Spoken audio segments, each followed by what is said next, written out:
Komið sæl og verið velkomin að Rauðaborðinu í beina útsendingu að kvöldi 18. nóvember 2024.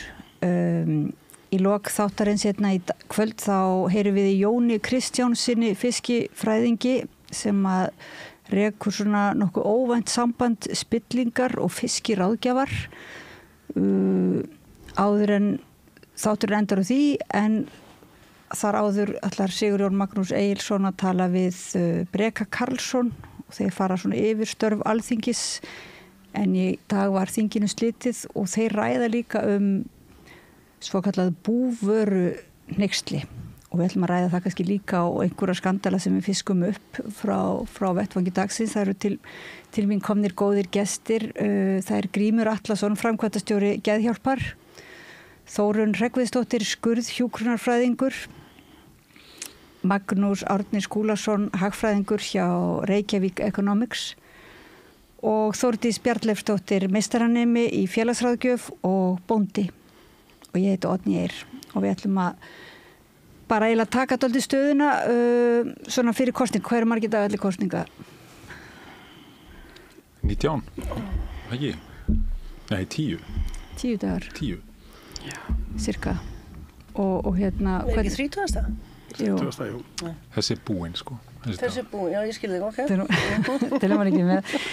Svona, hvernig finnst ykkur staðan vera í kosningabaráttunum? Hvernig finnst ykkur svona stemningin vera eða þannig? Mér finnst, nú kem ég svolítið að utan og svolítið langt frá. Ég er svo og hef alla mína ævi orðið afskaplega leið yfir kosningunum á Íslandi. Ég hef aldrei getað skilið akkur Íslendingar kjósa svona yfir sig. En ég var hrædd að það verði bara sama súpan aftur. Ég er svo hrædd það. Nema ég vona náttúrulega sósíalista komi mönnum á þing. En ég er logandi hrædd að ég verði enn einu sinni fyrir vonbrigðum. Ég verð því miður að segja bara eins og er. Finnst þér ekki vera aðeins meiri svona, ég veit ekki, meiri, veit ekki, svona áræðinni dálítið? Menn eru ekki eins hræddir við þessa róttæku skoðanir og öfga, þótt að sé ennþá framsóknarflokkurinn ennþá með í slínu slagorðið minni öfga og maður hugsa bara, hvaða öfga? Ég veit ekki hvaða öfgar það eiga að vera einhvern veginn. Og mér finnst þú eins og þessir frasar séu ekkert eins að virka eins og kannski áður. Mér finnst sósíalistaflokkurinn koma inn sem ferskur andvari. Svo það sé bara sagt.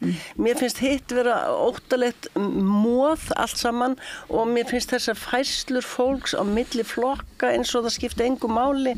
Þú ert rekin og úr þessum flokk þá fer ég bara í næsta flokk.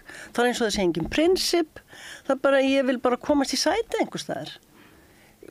Svona lítur þetta út frá mínu bæjardyrum séð. En eflaust hafið þið aðra sögu að segja.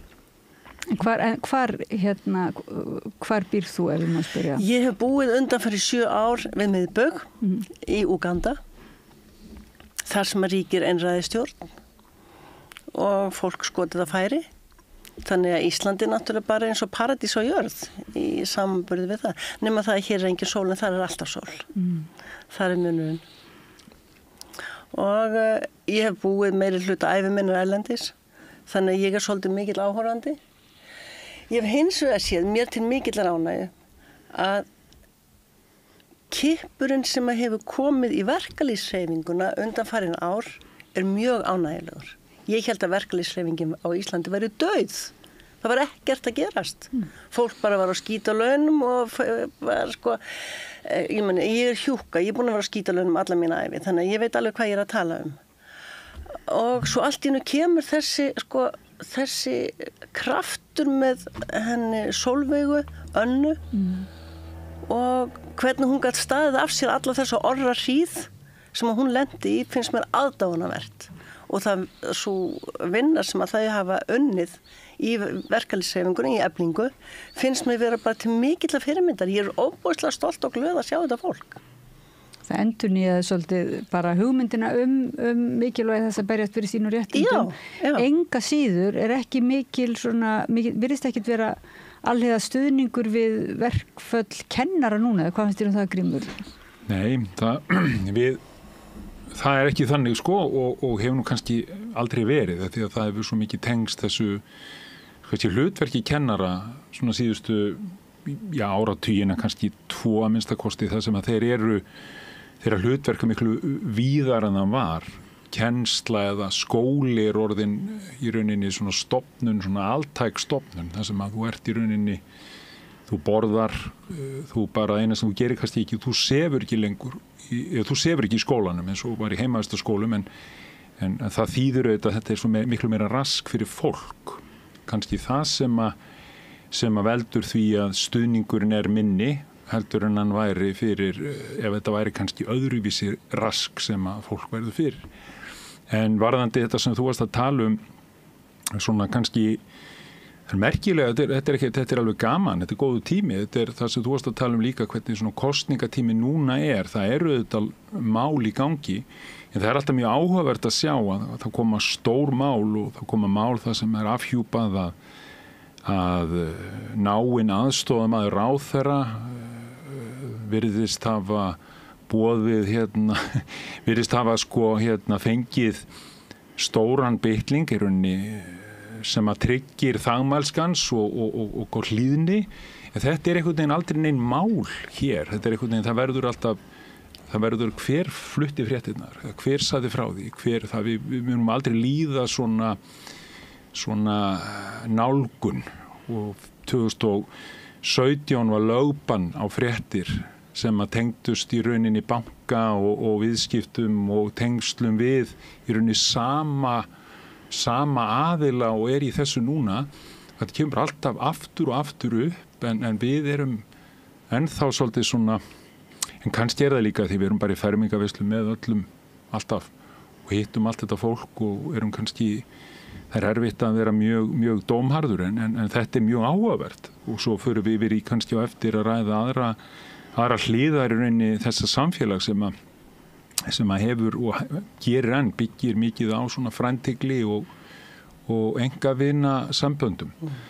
En kennarar hljóta engrar samúðar virðist vera hjá svona mjög mörgum að minnsta kosti og það slæmt og það lýsir ákveðnum skilningsleysi á í rauninni út á hvað þetta samfélag gengur held ég sko.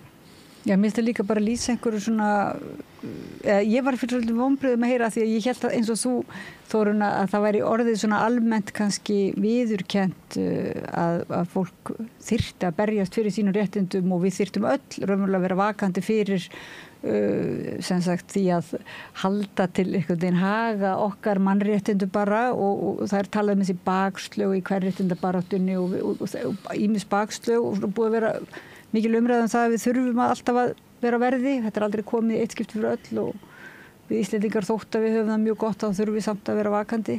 Þess vegna hélt ég einhvern veginn að það væri bara mjög mikil viðurkenning á því að nú væru kennarar að sýna gott fordæmi sko raunverulega fyrir börnin að svona maður að standa með sjálfum sér og krefjast betur meiri virðingar og svoleiðis og það yrði þá svona almennt einhvern veginn jákvætt og jafnvel þetta yrði svona einhvers konar kosningaprófsteit á flokkana hverjir standa með kennurum og æskunni og eitthvað slegis einhvern veginn svo snýst það aldrei upp í en einmitt það kannski bara drukknar svo margt í það svo margir eins og skandalar sem að eiginlega kannski skyggja bara á umræðina og þá langar með að spyrja þig Þórdís að því að þú skrifaði nú grein búvörulögin og varst ekki parsátt á sínum tíma og svo eru það nú fréttir dagsins að þessir dómar voru ógildir og stjórnsýslufræðingur eins og Haukur Arnþórsson og fleiri tala að þetta sé raunverulega bara mjög mikilvægur dómur að þarna hafi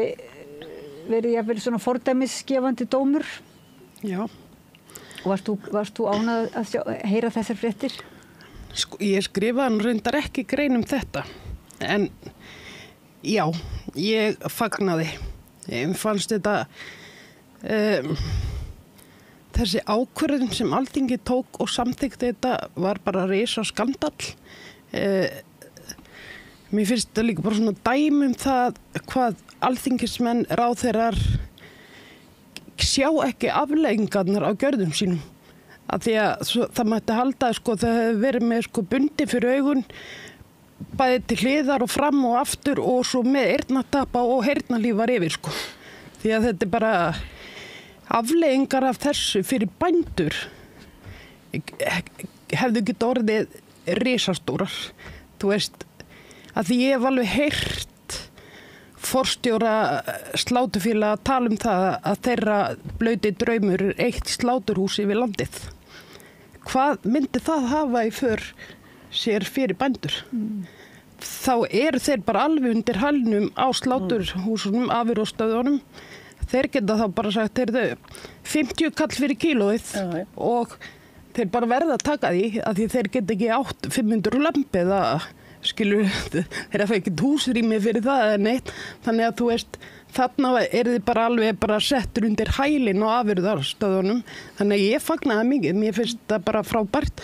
En svo bara spurning, hvert eru framhaldið? Fer þetta fyrir Landsdóm? Mun KRs þurfa að skila þessu sem þeir eru búin að kaupa, ganga kaupin tilbaka. Þannig að það eru líka spennandi að fylgjast með framhaldinu. Já, mikið búið að gerast, það ekki frá því að þessi lög voru samþykkt, að þá hafa átt sér stað ýmis kaup á eyrinni svona, sem, það ekki átt til svona frekari samtryggingar. Já. Og Helgi Seljan held ég sagði í dag að nú hlyti ríkisstjórnin að fá sem sérstakar ráðgjafa í málinu kaupfélagsstjórana á Sauðárkróki. Veistu, það kæmi mér ekki á óvart í alvöru. Það er ekkert sem kemur á óvart varðandi íslenska stjórnsýslu. Nei. Það er daun íll eldhústuska í andlitið á hverjum einasta degi. Já. Þetta eru þetta, sko, þú talar sláturhúsin, þau eru náttúrulega orðin það fá að þetta er orðið ansi erfitt bara nú þegar. Og og allt í tengslum við og það er svo skrítið þegar við tölum sko Evrópusamband og íslenskan landbúnað að það er svo langt síðan að Evrópusambandi var einhver sko gríla fyrir landbúnaðan og nokkurn hátt. Því íslensku landbúnaður í rauninni gríla bænda eins og kerfið og hefur verið í sko mjög langan tíma. þar sem að bændur hafa verið sko festir bara við eiginlega sko tjóðraðir við staur sem var ekki komist neitt og þurfti að þræla sko frá morgni til kvölds áratugum saman fyrir svo lítið.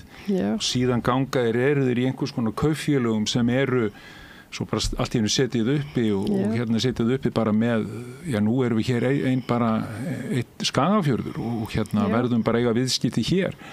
Og það er mjög magnað að horfa upp á síðan flokkana þessi sem að í rauninni studdu þetta.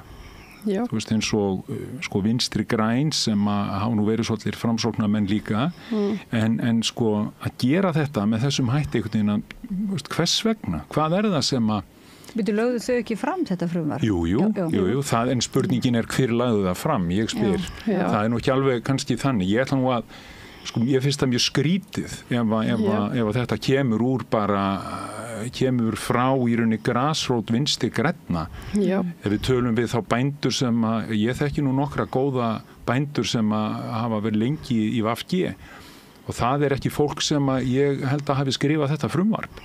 Og það er ekki þeirra nafni sem þetta frumvarp, þessi sameining, lög sem heimila þetta frumvarpi, þetta er lögin sem að heimila því að breyta samkeppnislögum þannig að þessi fyrirtæki gátu runnið saman.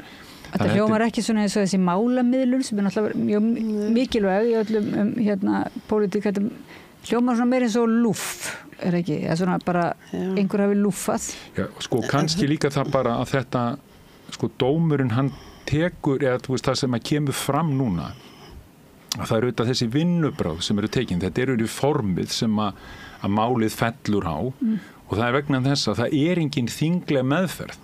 Það er búið til eitthvað og síðan er því bara breytt af einum í rauninni hagsmunaaðila og hann fær bara að vinna það með einhverjum aðila og það er það sem í rauninni, og þetta fór ekki í rauninni, það var sagt að þetta er bara nýtt mál og þegar þetta orðið nýtt mál það þurfti að fá þinglega meðferð 3 umræður og fara svo í samráðsgátt aftur sem það gerði ekki og það er þetta mjög áhugavert það er eiginlega ókveikjandi að hugsa til þess að þetta hafi gerst með þessum hætti að Alþingi Íslendinga og fólki sem var þar, eins og þú kannski lýsti því, að bara lét þetta gerast og held að þetta væri bara eðlileg vinnubrögð og kannski eru þetta þessi svoköllu eðlilegu vinnubrögð. Rétt eins og við horfum á hvalveiðarnar sem núna búið heimilega og við vitum hvaðan það allt saman kom, þá hugsum við, og það má svo sem líka segja það sem gerist í aðdragandanum með bannið og allt þetta, að þetta er eitthvað annað en þetta er svona málefni bænda, ég er náttúrulega flyst á Kirkjubæjarklaustur, orðin háöldruð,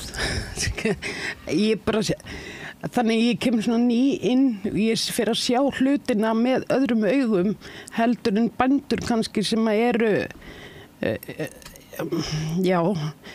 bændur eru ennþá í vistaböndunum, þó svo þrælarnir hafi sloppið úr vistaböndunum, að þá eru þeir ennþá fastir og þeir eru fastir þar í gegnum landbúnaðarlögin og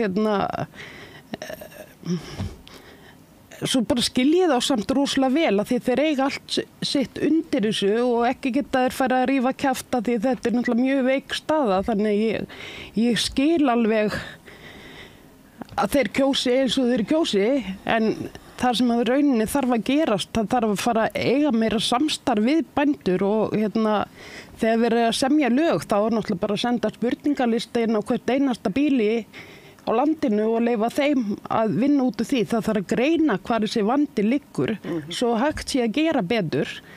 Þú veist, eins og þessi landbúnaðarstyrkir, eru þeir að nýtast eins og þeir ætti að vera að nýtast?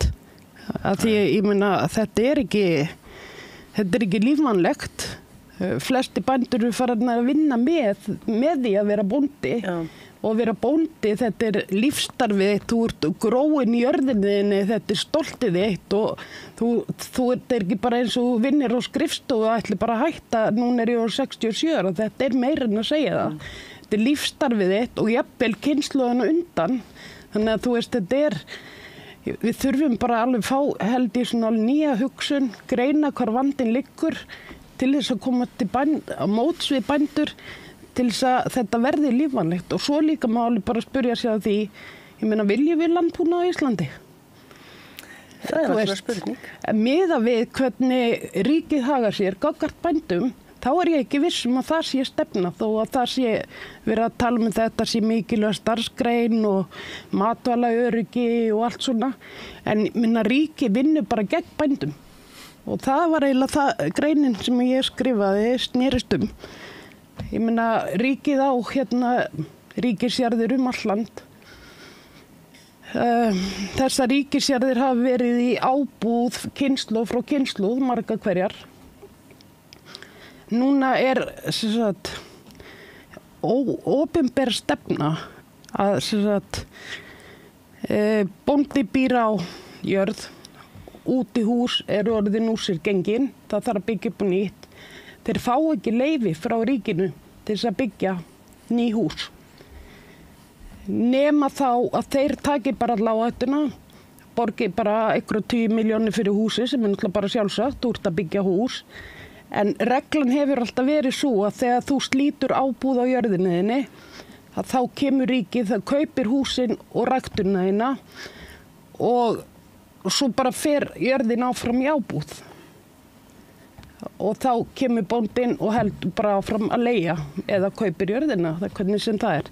En núna er þetta gert þannig að þegar bóndi hættir á ríkisjörð, einhverju hluta vegna, þeir eru náttúrulega að reyna að vera þar eins lengi og þau vilja, það er erfitt að hætta að vera bóndi, að þá kemur ríkið, borgaði út húsin og ræktunina.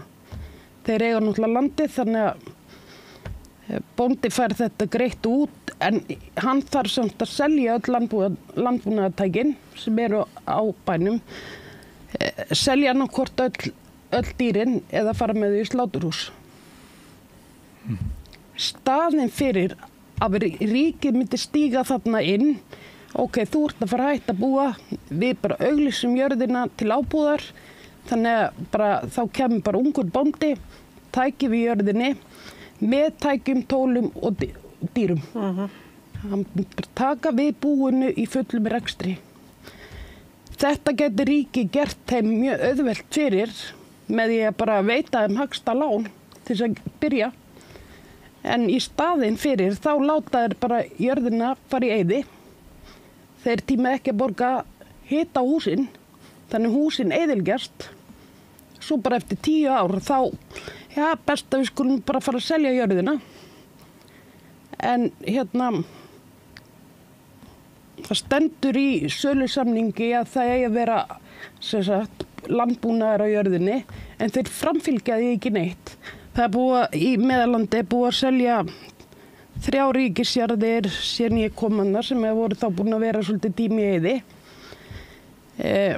Ein jörðin, það er ekkert að gerast á þessari jörð, það býr enginn þar. En hverjir kaupa þessar jarðir? Bara einstaklingar. Hin jörðin er komin til ferðaþjónustu og 3. jörðin er notuð til að geyma hross á. Þannig að þú veist, þetta er bara, og til þess að tryggja nýliðun inn á jörðinni, staðan fyrir að bóndi þarf að hætta því að húsin eru orðin ónýtt, að þá banna þær nýbyggingar á jörðunum, nema að bóndin taki allt á sig. Þannig ef að, ég myndi fara að byggja bara nýtt fjárhús og svo myndi eitthvað koma fyrir og ég þyrfti að hætta eftir 5 ár og leggja jörðin aftur inn til ríkisins, þá ætti ég bara þetta hús á þessari jörð sem að enginn myndi taka við og ég væri bara áfram að borga lánin af þessari húseign. Það gengur ekki heldur upp. Þannig að þú veist, þá er landbúnaður þessari jörð rauninni sjálf hætt. En Magnús, ef að þú færir út kvíðan, er þetta ekki bara með Reykjavík Economics heldur bara Ísland Economics? Hvað segir þú þessa hagfræði svona?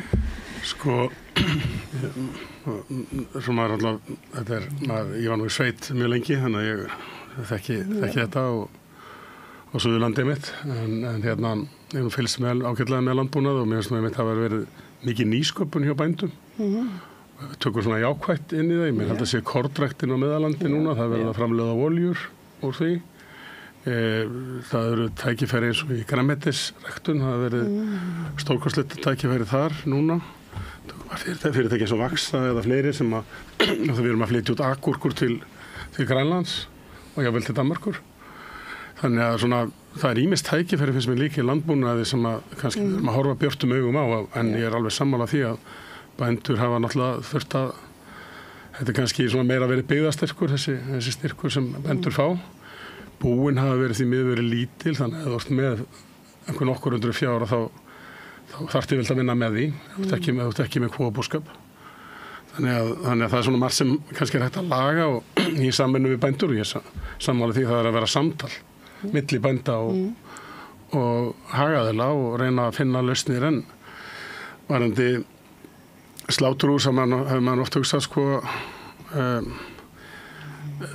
ég hef verið í Frakklandi dálítið og tengst því og ég hugsa allir með þess að heilbrigðisyfirvöld á Íslandi verður löngu búin að loka allar þessu ostagerð henni í Frakklandi Þetta er allt saman ógerir snitt og það er öllu slátrað heima og það er, maður fer á markað í Suður Frakklandi og það er fiskur við hliðin og kjöti og grænmeti og þarna er bara stórkostleg tækifæri fyrir íslenskan heilbrigðisiðnað að fara í útflutning og loka þessu bara. Þannig eru fullt af tækifærum, ég veit að Kunnast var alltaf mikil matgæðingur og þetta er alveg möguleiki og maður hugsa oft er ekki hægt að slátra líka nær heimabyggð af því að það er kannski óþarf mikil regluvæðing af því að skepnunar verða mjög stressaðar í þessum flutningi. Ég starfaði sem unglingur sem aðstoðamaður dýralæknir sem finnur bara hvað skepnunar verða stressaðar þegar það fara í sláturbílinn og kjöti verður þá ekki gott. Þannig að þetta er það er kannski þarf aðeins nýja hugsun og við kannski verðum aðeins að franskvæða þetta. En þegar þú segir einmitt, en þá er þetta ekki smá í mótsögn að þú segir að bílinn séu kannski of lítil en ef við ætlum að franskvæða þetta vegna þess að er ekki svolítið vandi á Íslandi, það er þessi hvatning til þess að koma upp stór búskap og eins og til dæmis núna er mikil mótmæli á dýravinum, mótmæli við svínarækt og þær anstíkilegu aðferðir sem eru notaðar til þess að aflífa svín og grísi. Þetta hefur verið miklu meiri framleiðslustyrkir, þetta hafi ekki verið byggðastyrkir. Þetta ættu kannski vera byggðastyrkir. Þannig að fólk gæti í rauninni, þú veist eins og þetta, búið til kannski bara gæði frekar en magn og nákvæmlega þetta sem við erum að tala það er merkilegt hvernig við notum gjarnan Evrópureglugerðir til þess að segja við verðum að breyta hér heilbrigðisþáttum af því það einhver gullhúðun svo kölluð frá Evrópu en síðan við bara fyrir við til Evrópu og þar kaupum við þetta í Frakklandi og út alla Evrópu þetta svona, ég meina í Grikklandi og út allt, þetta allt Evrópulönd þau allir innan Evrópusambandsins þau ekkert að nota það ekki heilbrigðisfulltrúin í Reykjavík sem kemur þangað með þú veist 5 vaska og vottorð á hverjum degi sko. En ætli sé nú ekki samt svolítið gott eftirlit, eftirlit nú frekar strákt samt í þessum löndum. Ég bara að tala þú veist heimasláturinn og þetta sem og ræktunni sem við erum að gera, víngerðin og allt þetta sem bara, auðvitað þetta, fólk ekki það er ekki þannig að það séu allir að hrynja niður þarna úr einhverjum sjúkdómum en hins vegar þá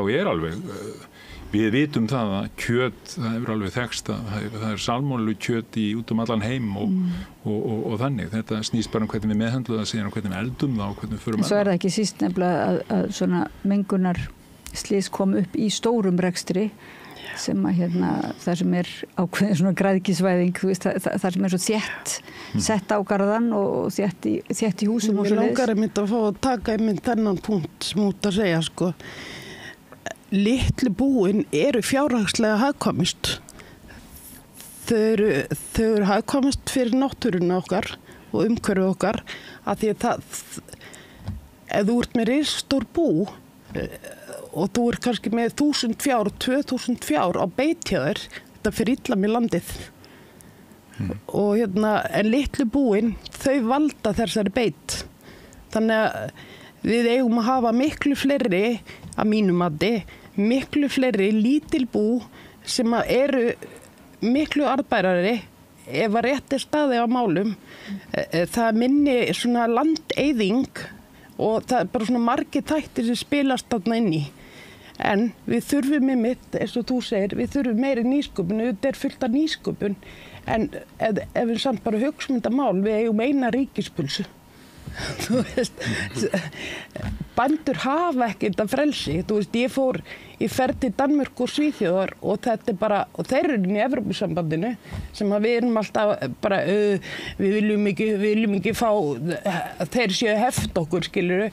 Þar bara ríkir miklu meira frelsi og þarna bara, þar eru sláturhúsin þeir bara bjóða í féð og svo bara getur þú senda þar sem að hæst borgað, það kemur sláturar á bæina og slátara þá fyrir bændurnar og þeir bara búa til pulsur úr kjötinu þeirra sem að þeir geta sagt þetta bara beint frá þetta bara beint frá bíli sem þeir eru að selja til fólks. Þetta mega íslenski bændur ekki gera. Þannig að þú veist, við þurfum bara nýja hugsunarinn, við þurfum að leyfa bændum að vera í nýsköpun. Og einmitt eins og talar ESB, fyrst þegar ég kom austur og þá voru bændur svona, já, kannski þetta bara rétta leiðin eitthvað samt að fara bara í ESB, það kannski bætir kjörin, sögðu samt svona í hálfpartin í gríni. En þessi rödd alltaf að verða hávarar innan bændastéttarinnar að þeir sjá það alveg, þó þeir vil ekki viðurkenna það. Með áframhaldandi kerfi eru þau komnir á leiðarlokum, þú veist. Ég hef nú lengi svona sagt við franska vini mína, sko, að ef við myndum stjórna landbúnaðarkerfinu í Frakklandi, þá væri bara eitt Parísarostur og eitt Parísarvín. Það væri ekkert að rugla þessu með eitthvað út á landsbyggðinni. Allt kallað gáta. Já, bara gáta. En ég held að við séum með miklu betur menntaðri bændur í dag. Ungir bændur eru vel menntaðir frá Hvanneyri og það sem var kannski hér í gamla daga og maður tók bara eftir sem úrlingur að það voru sumir bændur sem áttu bara ekki að vera bændur.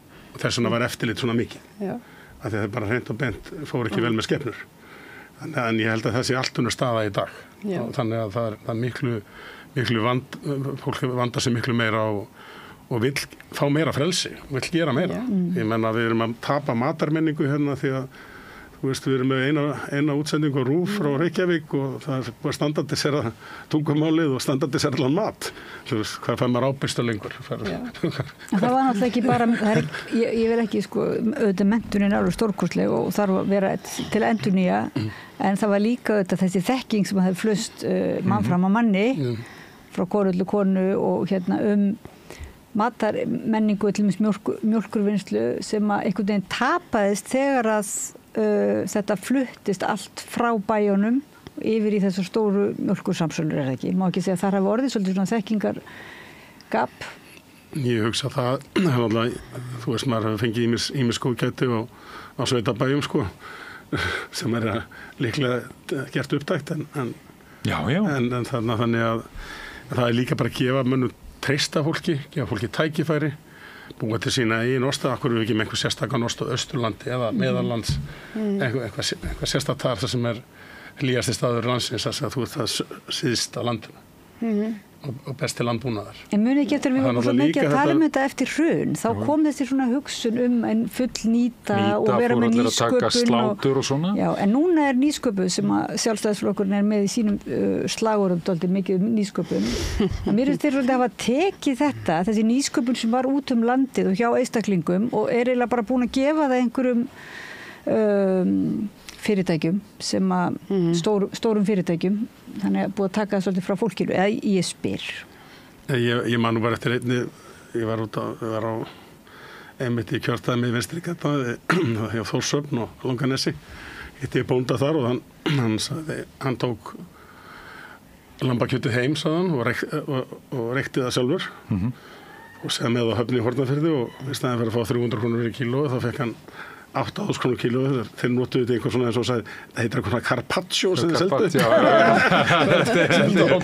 Það er miklu meira fyrir sinns nú. Já, ég til dæmis, sko, ég var líka í sveit, var í sveit í mörg ár, mörg sumur og þar fékk ég mig þegar ég var 7 ára, minn fyrsta súrsætarétt og það var steikt súrt slátur með sykri. Ég meina þetta var matur og þetta þótti mjög gott og kannski á maður ekki að borða það en þá þetta svona, það samt sem að þú veist, allt þetta sem allt sem við höfðum, allt sem við gerðum og við hlæjum að þessu einföldu réttum Íslendinga og allt þetta var alls konar meira, alls konar gott alls konar líka sem bara ekki bara þorramatur sko og hvernig við unnum mat og hvernig við bjöggum til smjör og hvernig smjörið var og hvernig ábristirinn og allt þetta sem við vorum að gera sem einhvern veginn bara algjörlega farið og það bara 2 kynslóðir sem að veit ekki hvað þetta Nei, ferðarþjónustan hefur hins vegar gefið bændum tækifæri og bæði með bandakistingu stutt við þeirra efnahag en líka þá náttúrulega reyfa bændum, þeir ekki að fara að eitra fyrir sínum gestum, en þú ferði á sveitabæi í Fraklandi eða Ítalíu og það er allt bara heimagjert. Og akkur ekki að leyfa mönnum að... Það eru sumir sem hafa gert ágætlega með í því, maður séð þú farið heim en þetta þetta, þú veist, hvað þetta nákvæmlega fullunnið og allt það sama. Þetta af þú veist, þessi ísgerð og ostagerð og skýrgerð og bara eins og erpstaðir fyrir vestan. Dalinir. Og kvannalambið hjá henni Höllu og fleira í Dölunum líka sko. Þarna kannski getur verið sammála það þarf meiri hvatningu svona og bara við þurfum að styðja frekar við þetta og þá ekki þessi dómur búvörulögin, það ekki þá rétt átt eða hvað? Það finnst mér. Já, mögulega, en það náttúrulega við erum kaþólskar en páin þegar kemur að innleiðingu á öllum reglugerðum sko, þannig að það er En verklagið, Magnús, því þú ert nú svona, komst nú rækilega á kortið, var svona svolítið heimfröður á Íslandi þegar að þú mótmæltir Icesave dæminu og varst þá svolítið að tala með mitt svona gagnrýna verklag á Íslandi. Þetta var, hvað ár þetta nú? Þetta er svo langt síðan, það er 2008. Já, finnst þér verklagið hafa svona batnað? Já, svona já og nei. Það ég held að það sé sko það verður bara allir að hafa það í huga að má ekki að sé sletta, þú verður alltaf að fara þessa ekstra mílu alltaf að reyna að gera betur en gerir í gær og með stundum eins og menn hafa ekki alveg svona flýtt sér eins og þetta dæmir ég hef svo sem ekki skoðun á þessum sláturhúsum hvernig er best að koma þessu fyrir en þetta er samkeppni mikilvæg en það er líka hagkvæmni og hvað menn gera en í þessu Icesave-máli þá náttúrulega kannski verður fyrir miklu áfalli en það var í raun og veru það er löng saga frá að segja frá því en það var í raun og veru búið að bjóða okkur annars konar samning heldur en svo kom sko, skildist mér En það er lengi saga að segja frá því, ég get bara sagt það skemmtileg saga í þessu því að ég var í Washington við kosningarnar hann úti og þar hitti ég unga mann á veitingahúsi og við fórum að tala saman og sagði ég ást Íslendingur og sagði þekkjur afa minn, þingmaður verkamannaflokksins fyrir Grimsby. Ég sagði já, það er tala um Austin Mitchell. Það fekk hann þetta fálkaorðuna fyrir framgöngu sína við hjálp Íslendinga og við hafendunum á sínum tíma 83.000 underskriftir gegn hryðjuverkalögum sem birtist í öllum fjölmiðlum heims nema held ég á Íslandi. Þannig að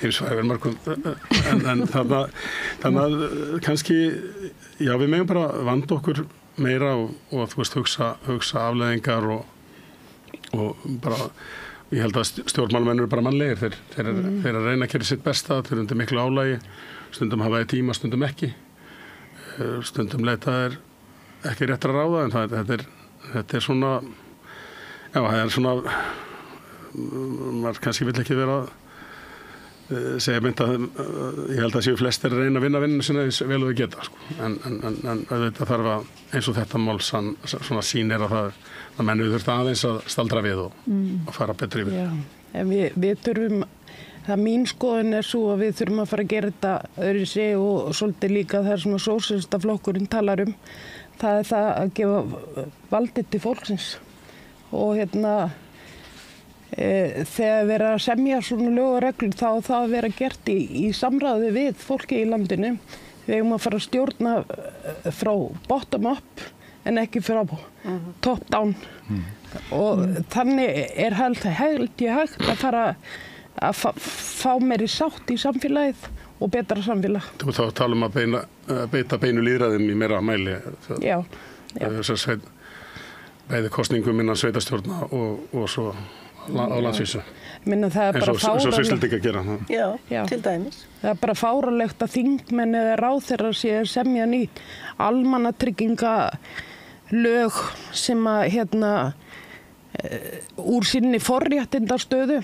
Þeir hafa aldrei þurft að búa inn í almannatryggingakerfinu eða reiða sig á það. Þeir hafa ekki hundsvitaði hvernig það virkar, hvernig skerðingarna koma niður á fólkinu og svo eru þeir þarna í sinni forréttindastöðu að leggja línurnar fyrir fátækt fólk og falla fólk. Þetta er bara fáránlegt.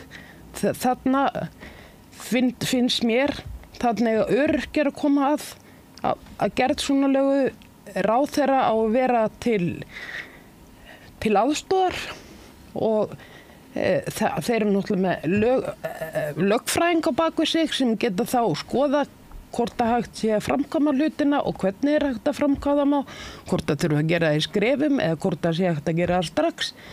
Þú veist, við þurfum að laga þetta. Þú veist, ég veit það bara sjálf sem öryrki að ég dauðkvíði fyrir nýju almannatryggingalögunum þó að þetta sé sett voðalega fallega upp og þetta er virka svona og svona hinsegin, þá treysti ég því ekki fyrir að ég sé það í reynd. Þú veist, og ég er ekki einu öryrkinn sem hugsa svona, þeir eru bara mjög kvíðnir fyrir afkominu sinni og það sem ég sé gerast núna er það til dæmis og ég skil ekki af hverju sveitafélög eru ekki brjáluð yfir þessu að sveitafélögin munu enda með þetta fólk í fanginu að því að það er búið að gera það þannig almannatryggingar þannig að það er hægt að grípa ákveðna einstaklingar sem geta passa einfaldlega ekki inn í þetta þannig að þá lendir þetta fólk á sveitafélögunum á fjárhagsaðstoð nema þá ef það á maka þá náttúrulega passar það ekki inn í fjárhagsaðstoðuna því að hún er tekjutengt maka. Þannig ef að makiðin er með tekjur að þá uppfyllir þú ekki viðmiðin til þess að fá fjárhagsaðstoð. Þannig að þú veist, ég hef áhyggjur af þessu. En við þurfum bara að sjá hvað gerist. En svona kerfi út í heim hafa sýnt að þetta eykur fátækt. Þetta eykur sjálfsvíg á meðal öryrkja og þess vegna óttast ég þetta. Ég skil það, ég þekki aðeins málið þegar við í mínu starfi þá komum við svolítið að þessu geðhjálp og 40% þeirra sem eru öryrkjar eru með geðrænan vanda eru sem sagt öryrkjar vegna geðrans vanda. Og þetta er ekki þó eins og starfsgetumatið sem var sett í Bretlandi og Finnlandi. Þetta er ekki þannig og það er búið að læra nokkuð af reynslunni. Samráðið var betra heldur en hefur verið, en það er alveg eins og þú segir. Þetta er samt alltaf, samráðið er nefnilega þannig að maður byrjar miklu fyrr. Byrja miklu fyrr og vinnur málið þannig að því að það er svo erfitt að treysta þegar þú kemur með einhver mál og segir þetta er frábært og þú ert að fenginni reynslu þá er mjög erfitt að segja já, þetta er frábært og það er vandinn við samráði ef að samráði er ekki raunverulegt allan tíman eða ekki nóg, að þá er nefnilega þetta hættan. Ég held að sé ýmislegt sem að hafi verið gert þarna, sem hafi verið til bóta, en ég tek undir með þér og það höfum við gert í Geðhjálp og Öryrkjabandalagið hefur náttúrulega komið líka talsett fram með það og Þroskahjálp, að það eru hlutir þarna sem eru mjög varasamir og það hefur verið bent einmitt á þessa gjótur eða þessa rifur þar sem fólk getur fallið og það er svo slæmt. Því það er nefnilega það sem á ekki gerast. Ég er að vona að það er nú, þetta á ekki að taka gildi fyrir á næsta ári, í rauninni þá taka lögin gildi, að það verði vinna sem verði gerð að minnstakosti til þess að tryggja það að það verði ekki. Þó að þetta sé mál sem mig langar nú kannski, við ætlum bara að tala í allt kvöld, að þá vil ég samt segja það sem að þú varst að segja Icesave og þetta. Mér finnst mikilvægt að við gleymum heldur ekki hvaða er sem gerir það verkum að þetta fer svona. Hvort sem við erum fylgjandi fyrsta Icesave-samningnum, þriðja Icesave-samningnum eða mótið þeim öllum, að þá er það í rauninni gerðin sem var að einkavæða banka með þeim hætti sem var gert hér á Íslandi, sem var nákvæmlega sama og við erum að upplifa í þessu búvörumáli og annað. Það eru gerðarreglur, svo er þeim breytt í miðju fljóti. Þannig að formaður einkavæðingarnefndar, hann segir sig frá, hann segir bara ég get ekki þátt í þessu lengur, þetta er bara algjört rugl. Þar skilur við horfum aldrei á þetta. Ábyrgð okkar er ekki bara þannig að við getum síðan. Þess vegna var svo erfitt fyrir okkur Íslendinga að því í kjölfarið þá kom öll þessi bréfum frá öllum þessum ráðamönnum sem réðu á þeim tíma að við myndum ábyrgjast þetta og hitt þegar fóra sirt í álinn. Eitthvað sem við vissum ekkert almenningur, en svo er það þannig. Það er búið að spila okkur sem þjóð með þessum hætti. Þannig að næstum því skiljanlegt að ríki Evrópu, þó að það hefur verið hart og bara algjörlega ekki eitthvað sem ég ber ábyrgð á, þú ber ábyrgð á, þú ber ábyrgð á. En við sátum svo lítið upp með það því að við leyfðum þess að gerast, að því að við vorum svo sjúskuð þegar komað svona prinsipmálum og hvernig við förum með eigur og eignir ríkisins. Og þá er ég fyrsti maður til að segja, ég ber enga ábyrgð á þessum skuldum þessara manna, en það er erfitt mér að segja það þegar þjóðin mín er búin að koma fram, eða sem sagt fulltrúa minnar þjóðar, hafa ítrekað komið fram og meira sér fékk ég eitt af þessum bréfum, að því ég var nú í viðskiptum, stóra tónleika sem ég var að selja inn á í byrjun árs 2008 og þá sagði aðili út í heimi, við getum ekki treyst ykkur. Bankakerfið ykkar að fara á hliðina og ég hafði verið ekkert að pæla í því. Það var bara búin að vera bæjarstjóri í Bolungarvík og var ekkert að sjá neinn efnahagsreikningu ríkisins lá ekkert fyrir hjá mér eða hvernig bankarnir stóðu og hvernig þetta var allt saman. Þú bara með erfið svo? Þá fikk ég, ég var að gera tónleika með Eric Clapton, þá fikk ég bréf frá þessum hann hét Durant held ég, framkvæmdastjóri Icesave banka Landsbankans, sem að bara þar var bara farið yfir allt sem að Geir Haarde og Ingibjörg Sólrún höfðu verið að segja til að róa fólk. Og þetta átt að róa allan heimsbyggðina. Þetta er auðvitað ömurlegt. Þorði hann þá ekki að senda Eric Clapton út? Nei, hann er bara peningarnir. Hvað átt að geyma peningana þangað til að tónleikarnir yrðu? Því að það treyst ekki því að bara Landsbankinn myndi bara vera til í ágúst 2008 sem er svo sem ekkert furða að menn hefði ekki treyst því hann fór á hausinn mánuði síðar. Og það er auðvitað þetta. En hvað gerður við þessar upplýsingar þegar þú fékkst þær? Ég sendi þessar upplýsingar að sjálfsögða mennina og róaði þá. Þeir róuðust að því að þetta kom bara fram yfirlýsingar frá forsætisráðherra og utanríkisráðherra Íslands hvernig þessu yrði allt saman, hversu yrði hátt og það er þetta sem fer svo í taugarnar á mér.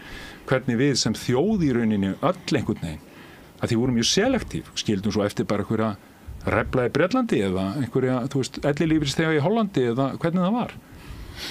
Já, ég minnist... Flestir greitt upp í toppa því að neyðarlögin heldu og það var þetta forgámsraða. Já, en það eru sumir sem fengu ekki, þannig við fengum greitt upp í topp. Já, en hérna, flestir þarna út. Þetta var ekki til þess að fara inn í ISAF sjálf, ég var bara að tala um sko aðdragandan og hvernig í rauninni við erum. Sko, ég minnist þess á þessum tíma, þá bjó ég í París og var í veislum og ég man sérstaklega eftir einni veislu þar sem voru aðalega sko norrænir sendiherrar og norrænt starfsfólk og ég hafði á tilfinningunni að það vissu allir nema við að það væri allt að hrynja. Ég talaði við Svíana og Svíarnir sögðu við mig Vestaþórun, vitið ekkert hvað að gerast þannig heima hjá ykkur. Og ég yfti bara öxlum og sagði, ég hef ekki hugmynd og ég kann ekkert á peninga. Og þeir sögðu, það var alltaf að fara í raskat. Og íslenska delegasjónin og hún bara ránkóldi í sér augunum og vissi ekki neitt. Þetta var mjög embarrassing. Vandræðalegt. Mjög vandræðalegt, já. Afskaplega vandræðalegt. Og þú verður hugsað, en finnst þér ekkert núna eins og þegar þú kemur til Íslands, sumir sem að svona koma með þið glögga gerstauga, einmitt frá París og hérna hafa komið hérna rauðaborðin og lýst því svona að það sé eitthvað við Ísland sem að minnir dálítið á tíma rétt fyrir hrun, það sé eitthvað svona ógn í lofti. Ég hef ekki verið hérna. Skilur, ég er búin að vera burtu svo lengi að ég er eiginlega algjör útlendingu. Ég var ekki hérna fyrir hrun, ég var á, eins og ég var að segja við strákinn hérna frammi, ég var á göngubretti í Delí þegar allt í einu Geir Haarde kemur á skjáinn og segir Guð blessi Ísland. Ég hafði ekki hugmynd hvað var að gerast, ekki hugmynd. Ég var mjög sérkennilegt. Í biblíubeltið og bara svona ljúku við hérna svona kveðjur þess tíma. Já. En ef við fyrir nú í samtímana því að við vorum að ræða kjör öryrkja sem náttúrulega mesti óvunnur aldraðar og öryrkja náttúrulega þessi verðbólga sem hefur geisað. Þannig vonandi að Seðlabankinn lækki vexti þúlega núna. Það er mikilvægt, maður finnur það bara á samtölum við fyrirtæki að það er svona byrjað að menn finna verulega fyrir þessu núna. Stórum kontrollant var að segja 50 manns í dag eða ekki. Atvinnuleysi tvöfaldaðist milli mánaða. Þannig að það er þetta svona hart í ári hjá mörgum fyrirtækjum og ekki síst heimilum sem er að borga hærri vexti núna af húsnæðislánum. Og þetta er náttúrulega aðalverkefni samtímans. Ef við svona fyrir að koma okkur inn í 18. nóvember 2024. Ég held að það sé 18.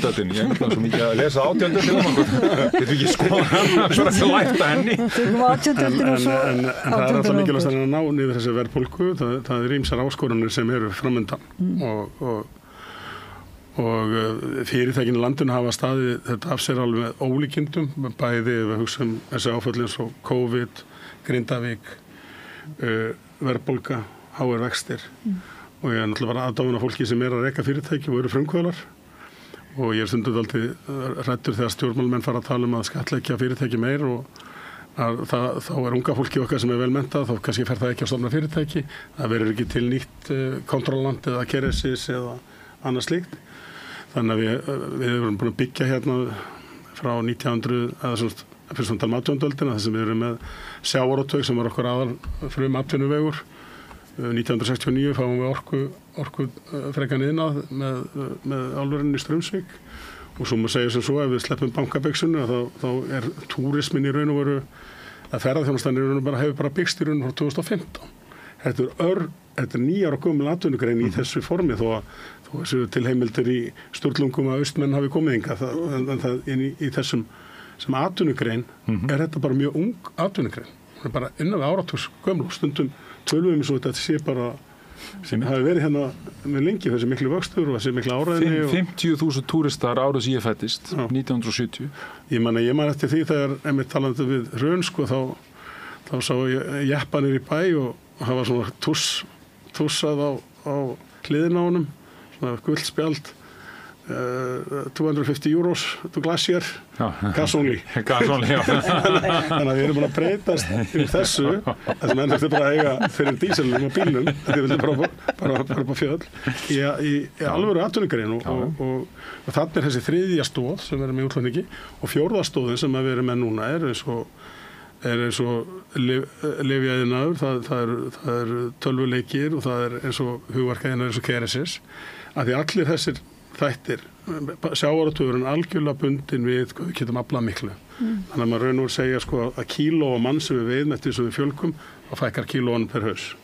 En hver er að tala um að skattleggja þetta meira? Það til dæmis við heyrðist bæjarfulltrúi á Samfylkingunni Seltjarnarnes sem tala um að þetta ekki að skatta. Og það er mikið, skilningur líka á því, hvernig þessi skattaskilningur er ekki mikill, en hins vegar þá kannski er komin tími held ég að við hættum að lappa kannski endalaust upp á kerfið þetta system sem við trúum á og skoðum systemi, hvað er systemið að færa okkur og hvað er það að taka frá okkur. Að því að svona monetized, svona þessi pæling að í rauninni að allt er vara, er líka ekkit, það var lengi vel sem við seldum flest, en síðan fórum við að selja allt. Og ég held að það sé hluti af í rauninni okkar bara óhamingju sem mannkyns að vera þar og þá er ég ekki að gera neitt, þá er ég ekki að segja að mig ekki selja fólki hluti og það sé einhver sem gerir eitthvað. Ég hef ekki þannig trú á að lífið sé þannig að við getum öll verið í rauninni gamli bara hérna við erum algjörlega hér. Svona, og þetta línan, við erum öll saman, öll í jöfn og allt það. Ég held því miður að bara saga mannkyns og okkar sé þannig að við bara höfum ekki náþangað og kannski eigum ekki að náþangað. En þessi staða, þetta sem þú ert að lýsa, þessi fyrirtæki sem eru hérna einhvern veginn, að selja okkur lyf, selja okkur þetta, selja okkur heilbrigði, selja okkur óheilbrigði, selja okkur allt þetta. Er þetta kannski hluti vandans? Að við í rauninni þessi stjórnlausa, og nú má maður bara sletta hérna nýfrjálshyggja, fyrirgefðu, það er bara það sem þetta er. Frá því að við byrjuðum hér bara að trúa á þetta svona algjörlega. Án þess í rauninni að taka inn alla þessa innbyggðu galla kerfisins sem að kalla yfir okkur svo margt, svo margar aukaverkanir. Þó að verðbólgan á Íslandi séu þetta miklu eldri heldur en nýfrjálshyggjan, hún er náttúrulega algjörlega stórkostleg, en það er líka bara vegna þess að við höfum bara verið með kerfi sem að er einhvern veginn bara því miður svo vanþroskað að einhverju leyti að það bara var alltaf þetta. Við vorum með sjávarútveg sem var einhvern veginn algjörlega vonlaus í rauninni á þeim tíma, bara ofveitum og hérna landbúna sem væri svona var, en svo bara fórum við að laga hluti, en við erum í þessum sporum ennþá að okkur líður ekkert sérstaklega vel, við erum með vanda barna, við erum með vanda samfélags og allt þetta, samt eigum við ótrúlega mikið af peningum. En hvað erum við að gera, og mér finnst þetta svona eitthvað svona, þetta þurfi líka að vera svolítið bara svona, spurning, er þetta rétta leiðin? Eða bara mistu þetta svo lítið þegar við bara fögnuðum Frídmann og Imreðinu og sagðum að þetta veri framtíðin? Er það, getur það verið? Mér finnst alltaf að spyrja svona pínu heimspekilegra spurningar á þess að fara og segja að ég sé hérna Stalín, Það er ekki það sem ég. Við erum að tala um eins og hugverkaiðnaður sem er nú svona nýjasta stóðin innan hagkerfinu. Hann er scalable, hann er ekki háður auðlindum landsins eins og ferðaþjónustan, eins og orkan, eins og fiskveiðarnar. Þannig að við erum allt í einu komið fyrirtæki sem er eins og þú þekkir úr tónlistarbransanum, þú framleiðir eina plötu og hann verður meðsöluplata, þetta selja hana mjög mikið. Þannig að við erum allt í einu atvinnulíf breyst og þar með, ég meina það að loðnan kom ekki, ég meina að gengi krónur heggaðist ekki, ég meina bara þegar maður var barn, bara, að loðnan kom ekki, þá fjall krónan eins og steinn. Við erum með miklu tryggara atvinnulíf og við og það er hlutverk stjórnmálamanna að búa til regluverkið og umhverfið til að fyrirtæki og atvinnulíf geti dafnað í samvinnu við allt sem þarf að gera. Ég er sammálaður, ég ætla líka bara, ég sé alveg, það kom kannski nú að því að ég, eins og ég sagði á þann, ég held að sé margir sem er að sletta þessu fram hérna með skattana á fyrirtækinu og þetta, þau skilja ekki endilega reksturinn allan. Þau eru alltaf að hugsa samherja þegar þau hugsa fyrirtæki. Og það þarf líka að hugsa fyrirtæki miklu meira en bara Samherji. En ég held að sé ekkert mjög margir sem að sletta frá, því þið virðist vera bara svolítið sammála. 90% allra fyrirtæki á Íslandi eru bara með innan við þrjá menn í vinnu eitthvað. Já, en ég held að sé nefnilega enginn af til dæmis vinstriflokkunum eru ekki að tala að skattleggja meira þessi fyrirtæki og þessi nýsköpunarfyrirtæki, heldur einmitt fyrirtæki eins og Samherji og stór fyrirtæki sem að samkvæmt lögum búið auðvelda skatta undanskot og fá afslátt og svoleiðis, þannig að það ég held að það sé áskorunin í dag og ég held að við erum búin að sjá að við fengum ekki alveg af kökunni eins og við áttum að gera, þannig að við þurfum að endurskoða það allt, en ég held að þetta sé svolítið svona miskilningur að tala þetta skattamál, að vinstriflokkarnir séu allir alltaf að fara að skattleggja. Ég veit að það er ekki það, ég er að tala það sem ég las þetta nefnilega og ég sá hvað það verið að tala þetta nákvæmlega þetta dæmi sem hann var að vísa til, að það var bæjarstjórinn á þetta var bara, það kom í rauninni skilningur á að breyta ákveðnum þáttum að halda það sé bara virki bara þangað. En ég sjálfur er algjörlega á því að skattleggja þá sem að eiga þessa peninga og það þurfi í rauninni, það er bara þessi stjórnlausa auðhyggja hefur gert það að verkum að það þetta er bara gert mikil vandræði hér. En skiptir ekki svolítið miklu máli? Hvaða skattalag við erum að tala? Það má ekki gleyma því að skattar og fyrirtæki var hækkaður núna. Það var hækkaður, það var settur auka skattar út af Grindavík, þannig að það er náttúrulega svo sem ekkit, og svo núna verið að ræðum að skattleggja orkuiðnaðinn, þannig að það er á dagskrá, þannig að það er, og svo náttúrulega er fiskeldi líka, þannig að það er En íslenskur almenningur hefur aldrei borgað skattinn. Íslenskur almenningur hefur borgað brúsandöldi vel. En við líka tölum skatta eins og þetta sé einhver hryllingur. Það er svo furðuleg mennloka þegar maður fer síðan, en svo koma sömaðar eins og ég nú svo sem bent á það. Ég held að allir þessi ég þekki sem er rekstri eru bóðnir og búnir að borga sína skatta. Við erum í kosningabaráttu og hugsaum kosningabaráttu, þá kemur alltaf þetta. Þeir ætla að hækka skatta og þeir ætla að lækka skatta, þið vitið, og þá lækka skatta eru þeir sem segja að það er náttúrulega slæmt að hækka skatta. En af hverju er það slæmt? Ég meina þegar barnið þitt kemst ekki þangað sem það á að komast. Þegar barnið þitt er veikt og kemst ekki þangað sem það á að komast, þegar þú ert á bráðamóttökunni og kemst ekki að, þegar þú ert í skólakerfinu og þér finnst eitthvað að vanta, þegar vantar þjónustu, þegar vantar þetta, þá eru mjög margir af þeim sem að gagnrýna kerfið hvað mest, gagnrýna skatta hvað mest, segja hvarta ég blundaðu, segja hér er bara þjónustu skortur, hvaða fyrra er þetta, en skilja ekki samingi hlutana, samfélag hlutana. Ég held að væri hollt fyrir stjórnmálastéttina líka að breyta lögum, hann að launaseðillin sé settur þannig upp að menn sjáu launatang gjöld, sjáu þennan halva ritara sem þeir með, sjáu húsaleguna sem þarf að borga niður í bæ, þá held ég að það er þessi hár prís á hverjum alþingismanni. Þegar menn fara að leggja 30%, 50% ofan á launin, pluss skrifstof og dýrastastæði bænum, pluss aðstóð og ýmislegt annað. Hvað þarf hárgreiðslumaðurinn að vinna mikið til þess að vinna fyrir þeim launum? Það er auðvitað á 300 tímar á mánuði, alveg pottþétt. Þetta að meina yfirbygginguna í stjórnsýslunni? Nei, það er bara þú þarft að borga. Þú fær eina upphæð á launaseðlinum, svo borgar skatta, en þú þarft að borga í raun og veru orlof, í raun og veru segja kannski 30-40% ofan á launin, lífeyrissjóð, allt sem þú þarft að greiða. Og svo eins og kom til mín maður sem var að hjálpa mér með að pússa parkett hjá mér og hann var eftir að segja þegar hann kemur og heimsækja þú veist, þegar að pússa parkett fyrir fólk sem vinnur hjá opinbera, þá var það alveg hissa á verðinu og hann gerði þeim grein fyrir því að hann fær rúmlega helming fyrir skatt í launaumslagið. Það hittir allt, virðisaukaskattur, það er launatengjöld, það er kostnaður við reksturinn og framvegis. Þannig að eins og Grímur er að segja að þeir sem eins og hann hefur staðið í rekstri, hann veit alveg fullkomlega hvaða álögur er á, en það er eins og menn átti sig ekki á því að þeir sem er að rekka fyrirtæki, þeir sem eru hárgreiðslumenn, iðnaðarmenn, ýmislegt annað, þurfa okkur finnst þetta hátt, en það bara fer meira að menna allt til þess ofnbæra. Ég hef ekki mikið vit á sköttum, ég veit bara ég borgar skatta og svona, en skattur á fyrirtæki þarf ekki bara að þrepaskipta hánum svolítið bara eftir stærð og og hagnaði fyrirtæki eða það ekki eitthvað svona lausn, en svo finnst mér þetta alltaf bara líka rosalega svolítið ég get kannski ekki beint sagt fyndin, en pínlítið skemmti ég mér að því sko hægri flokkarnir, þeir eru alltaf ásaka vinstri flokkarnir bara alltaf hækka skatta, en skattakóngarnir samt sem að hafa hækka skatta mest einmitt hægri flokkarnir og svo alltaf bara við erum að lækka skatta, en þeir eru alltaf samt sífellt að vera að setja á okkur óbeina skatta. Við erum að borga í heilbrigðisþjónustunni, þetta óbeinn skattur. Þeir ætla að fara að setja vegtoll á, þetta óbeinn skattur. Það skattur á bensínu okkar, þetta óbeinn skattur.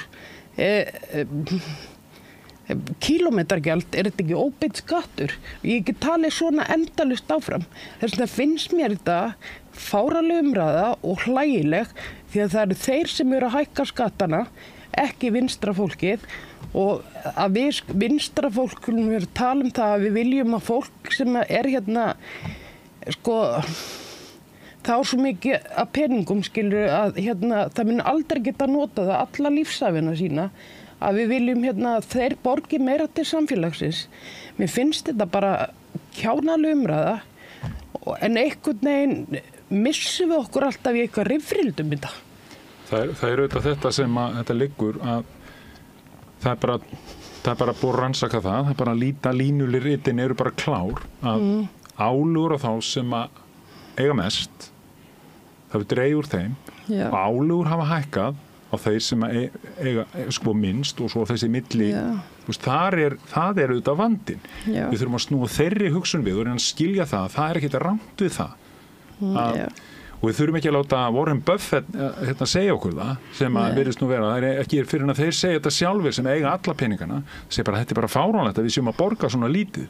Þetta er alveg hér og það er hér á Íslandi sem þetta er svona, þetta er ekki, við erum ekki að tala bara um Bandaríkin, þeir sem að eiga hafa, og það er þessi í rauninu, þess vegna kannski hægt að benda á þá sem að ráða hér núna, að þetta hefur gerst á þeirra tíma að þeir sem að eiga mest, þeir borga minna og þeir sem að eiga minna borga meira. Og þeir borga líka fyrir það með geðheilsu sinni, er það ekki? Því þegar við tala um það, þetta, sko, það sjáist svona frekar glögglega samhengi að milli verstandi geðheilsu og kannski bara heilsu Íslendinga og sem sagt verstandi fjárhags og svona allur þessi samanburður, allt sem við erum búin að búa til með þessari svokallari, það sem ég fer aftur inn í þetta, þessu svokallari nýfrjálshyggju, það eru þetta þessi, þú veist, þetta samfélag eru þetta bara mjög heilsu fjandsamlegt. Menn geta ekki verið að, það er bara þannig, við erum í stöður í samkeppni allt, hvernig við lítum út, hvað við gerum, þú veist, hvað við erum að horfa á, hvað við erum að tala hvort við séum fullkomin eða erum búin að gera mistök, þetta er allt sett á einhverju svona lóðarskálar, einhver sem er hægt að selja. Það eru þetta bara, við erum bara að horfast í augu við það. Og það fylgir, og svo jaðarsetning sem fylgir því, fátækt fólk, hvernig líður því. Og svo eins og ég er líka búin að benda á fólki sem hefur allt, þá kemur firringin og hún er ekkert betri fyrir geðheilsuna heldur en allt þetta. En það átti nú að kjósa geðheilbrigði. Á tímabili allavega var það svona svolítið það rætt. Finnst þér það hafa skilað sér inn í kosningabaráttuna eða finnst þér að það ætti að vera kosningabaráttuna? Það hefur reyndar, ég verð að játa og ég fagna því, ég lít svo á svo sem að geðhjálp og fleiri sem hafa verið að tala um þetta, það hefur verið talað um víða. Við tölum geðheilsu sem er gott og þetta er alveg komið á dagskrá með þeim hætti að það er verið að nefna þetta.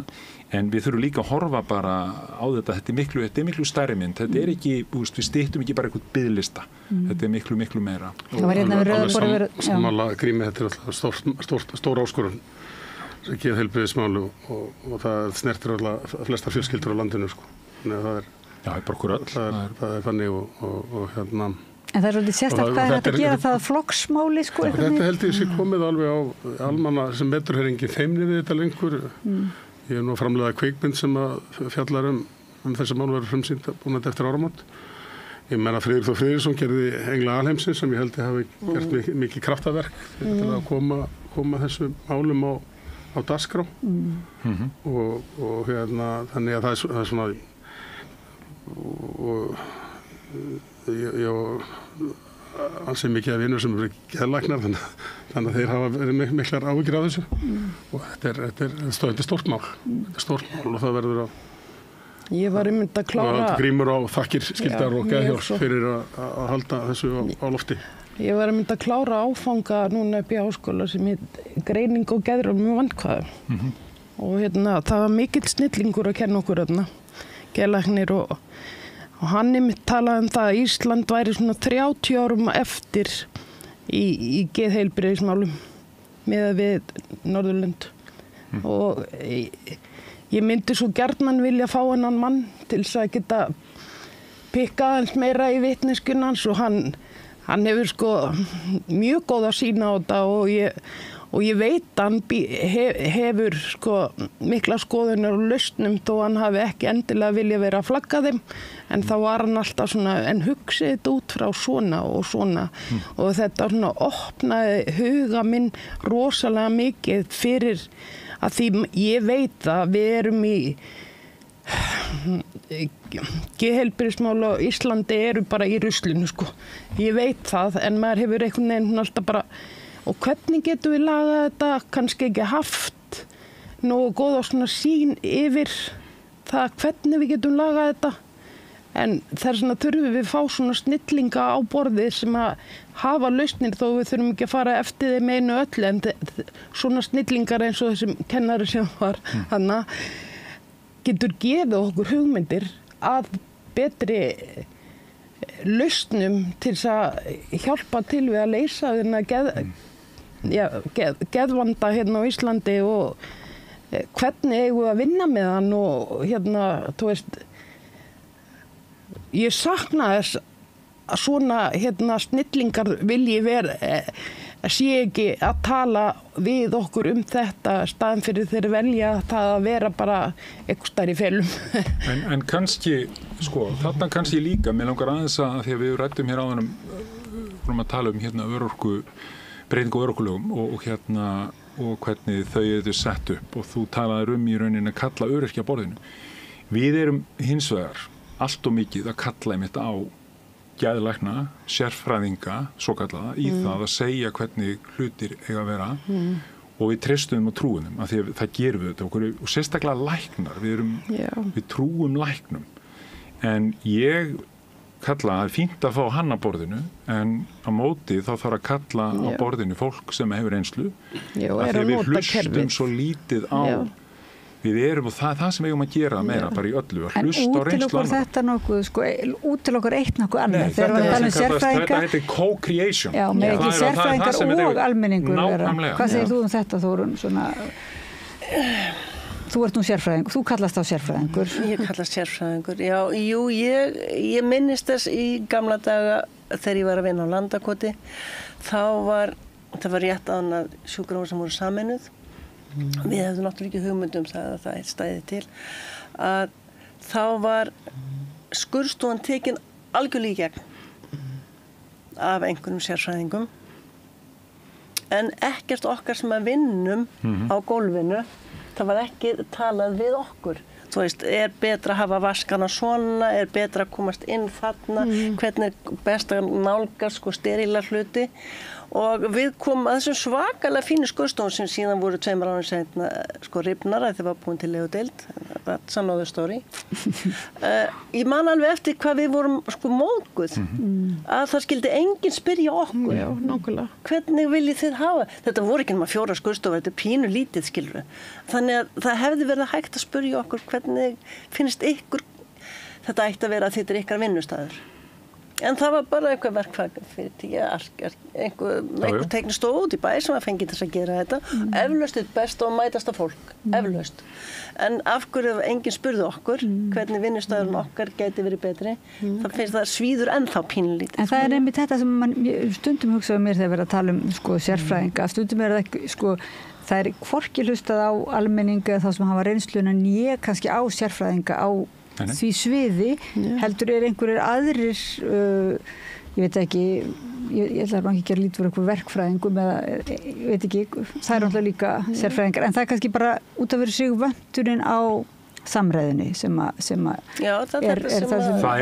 þannig og það þetta, og þetta alveg rétt, það svo gott þegar við komum öll að borðinu, bara öll, með okkar reynslu og það í þessu aðstandendur líka og fleiri, en það bara ein góð saga sem lýsir þessum hún að segja, það var einu svona hjartadeild í Danmörku þegar ég átti heima þar og þar var læknir sem var yfir þeirri deild og hann hafði hana bara eins og hann taldi hún ætti að vera, svo fékk hann hjartaáfall og fór sjálfur í gegnum alla deildina og þegar hann kom út úr því ferli þá breyttist deildin algjörlega frá grunni og þá var hann búinn að hafa glerun hérna gjörðu svo vel, nú ert þú læknir og ég sjúklingur og svo ég aftur hún læknir og hann sá þetta með þessum það þetta besta leiðin og það alveg þannig að þeir fullt af fólki sem geðlæknar sem hafa í rauninni sín á hlutina, hún í rauninni bara frábær og eins einhverju sem notandi eða eitthvað að kallast eða hefur ekki jafn góða sín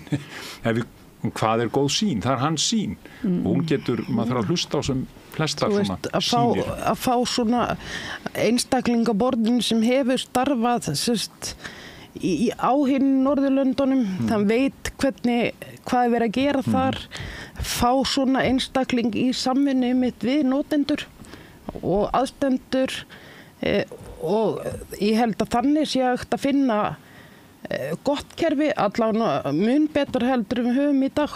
Þú veist, svo bara hægt að þróa hlutin alltaf áfram, skilur að því, mér finnst, við stöðnum svo oft, við erum búin að ákveða einhver eina lausn og svo nátt að vera og svo bara virkar ekki neitt en við ætlum samt að vera að verja þetta, sko.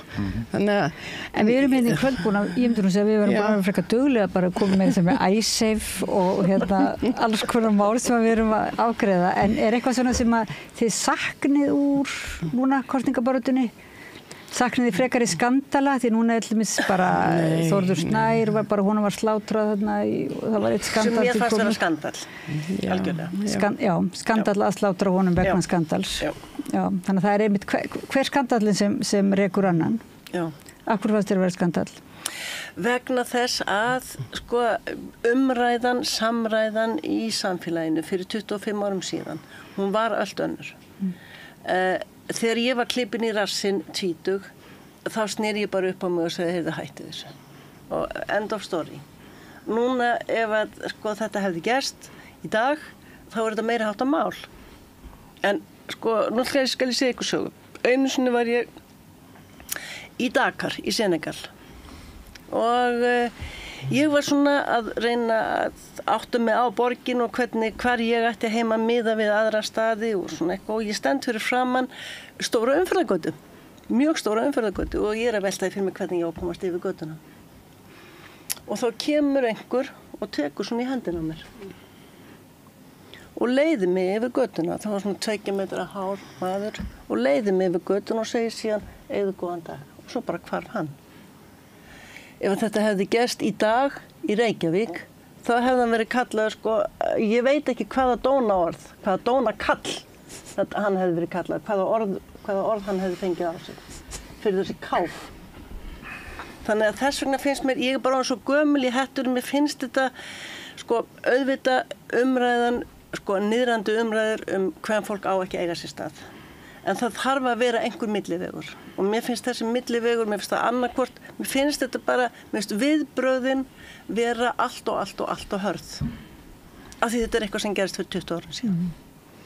Af því að eigum við ekki að fyrirgefa fólki sem biðst afsökunar á hegðun sinni, það ekki þar sem þetta gengur allt saman út og að biðjast afsökunar og að fyrirgefa fólki. Mér finnst það. Jú, ég alveg sammála en kannski það sem að það að hugsa líka og ég held að þetta kannski vonandi kennir okkur það að við erum eins og þetta fermingaverslu Ísland sem við erum. Við erum öll einhvern veginn bara á morgun að þá er einhver náinn manni komin í eitthvað mikið vesen og eitthvað svoleiðis.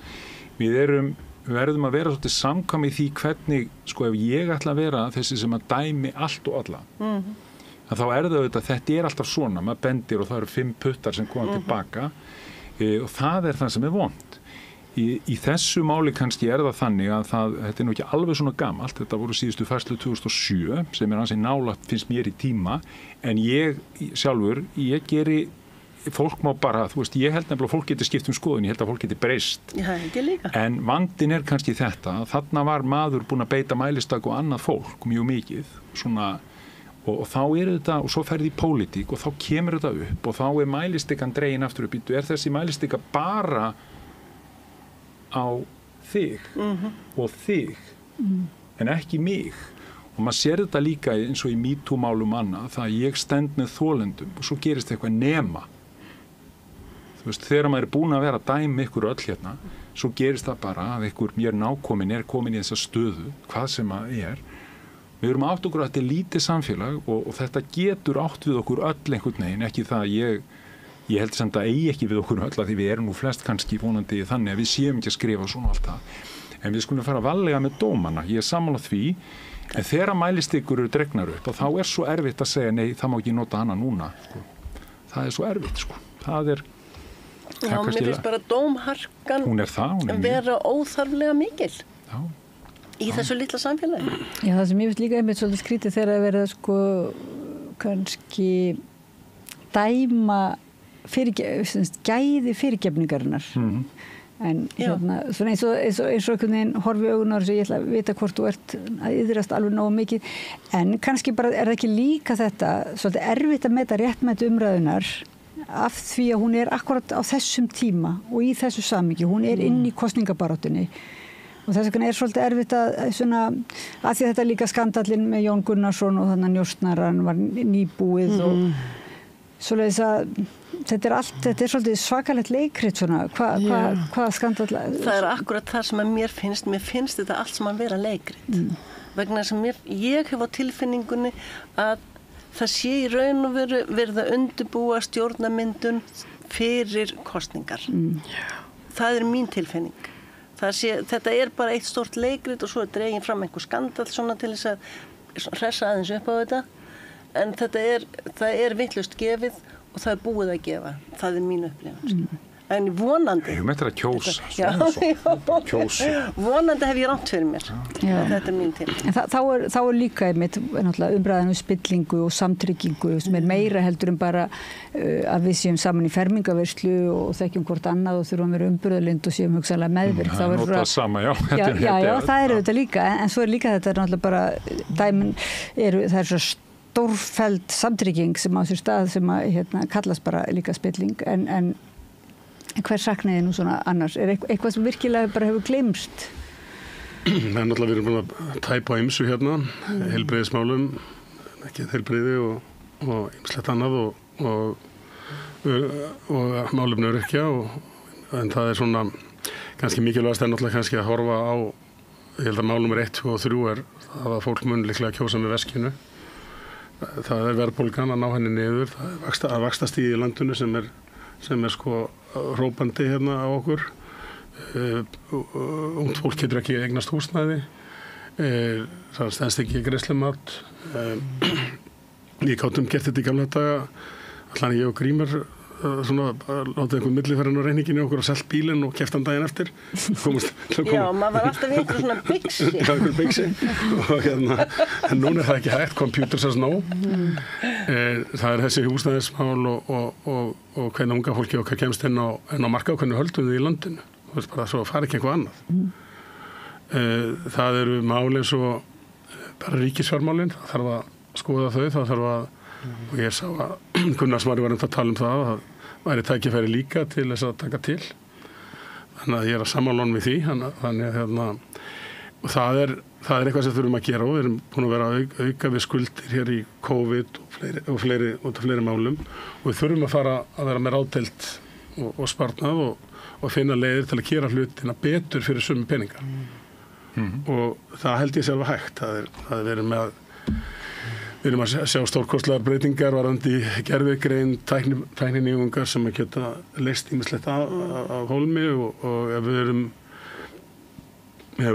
erum skynsam í þessu eins og Íslandingar hafa verið skynsamri í mörgu, ég menna sjáum bara til dæmis eins og orkuskiptin sem við vorum með hitaveitu hér í borginni. Þetta náttúrulega sko hvernig hefði orkureiningur heimilina hefði verið að greiða sama verð og þjóðverjar eða ég vel normenn. Þannig að það er svona ýmislegt sem gott hérna, en þetta er kannski aðalatriði sem við þurfum að horfa á. Ég var nú að skoða útgjöld Íslands, ég held að sé tæplega helmingur sem að hið opinbera ríki og sveitarfélög eru að landsframleiðslu hér á Íslandi sem svipað á Danir, en Danir reka heilan her og svo greiðum við líka fyrirfram í lífeyrissjóð, þannig að við fyrirfram greiðum í lífeyrissjóð meðan að margar aðþjóðir greiðu ríkissjóði lífeyrir. Þannig að ég ætlum að horfa á það sem vel gert og ég held að sé ekkert, það eins og kannski kostningabaráttan svona kannski svona daufa því þetta allt saman svona lúxusvandamál einhvern veginn.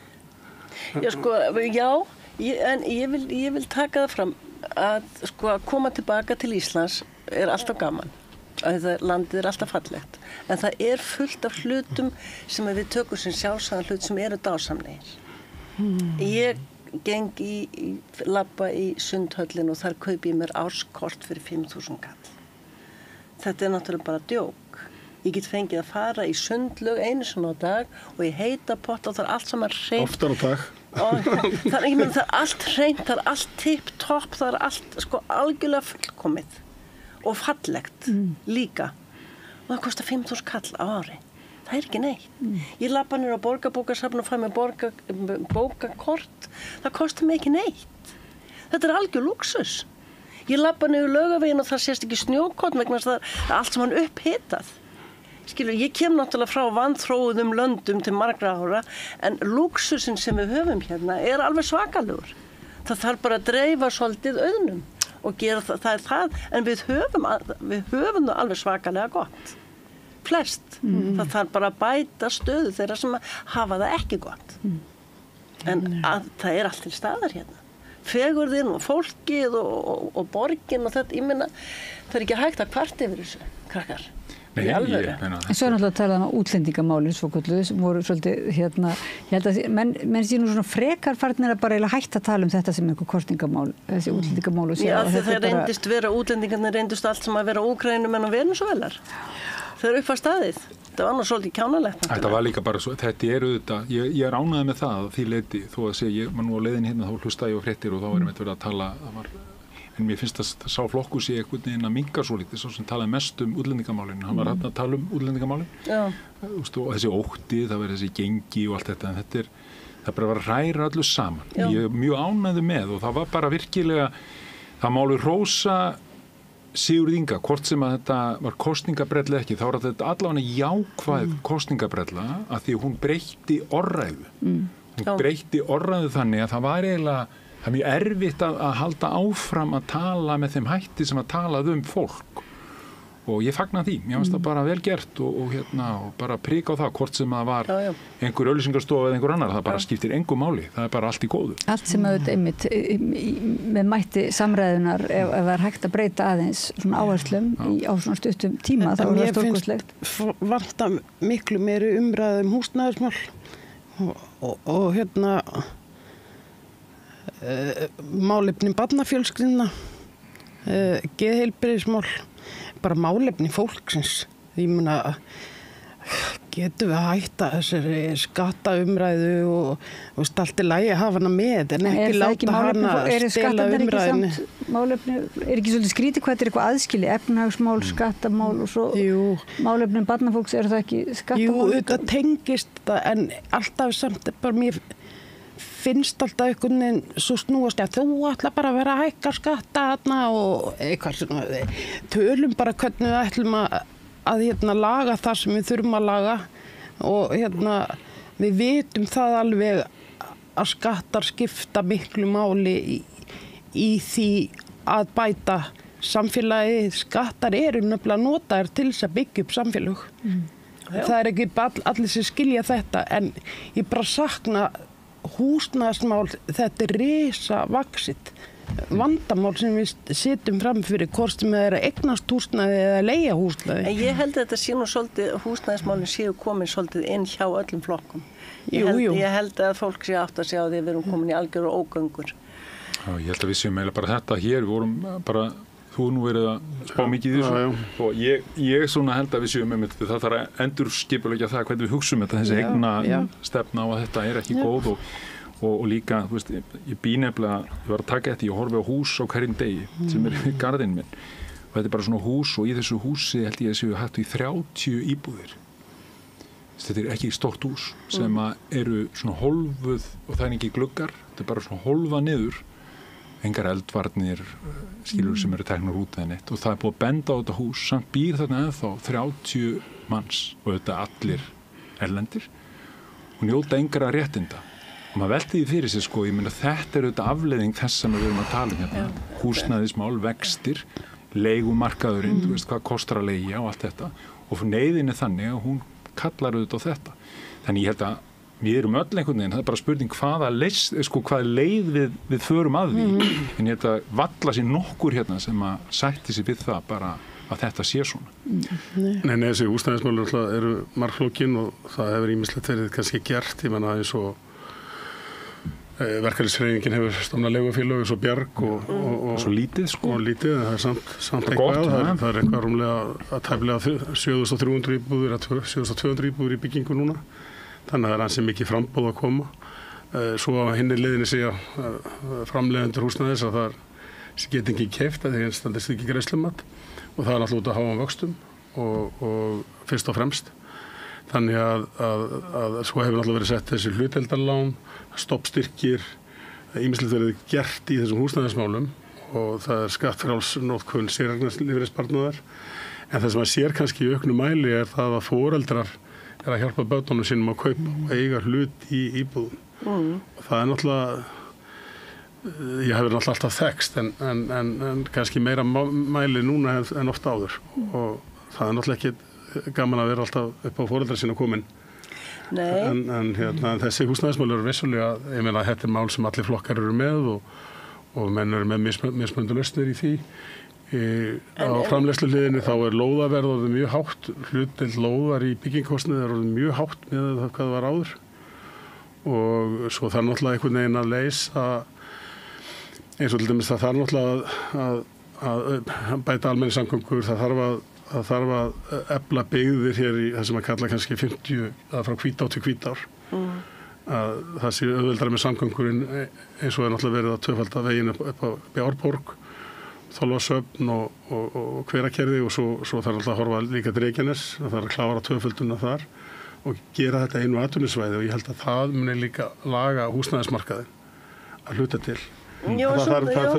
Það er bara takmarkað land hér á höfuðborgarsvæðinu. Sko, það sem hefur alltaf truflað mig að því að nú ólst ég að hluta upp í Svíþjóð og þar er leigumarkaðurinn að hann er bara sko dásemd.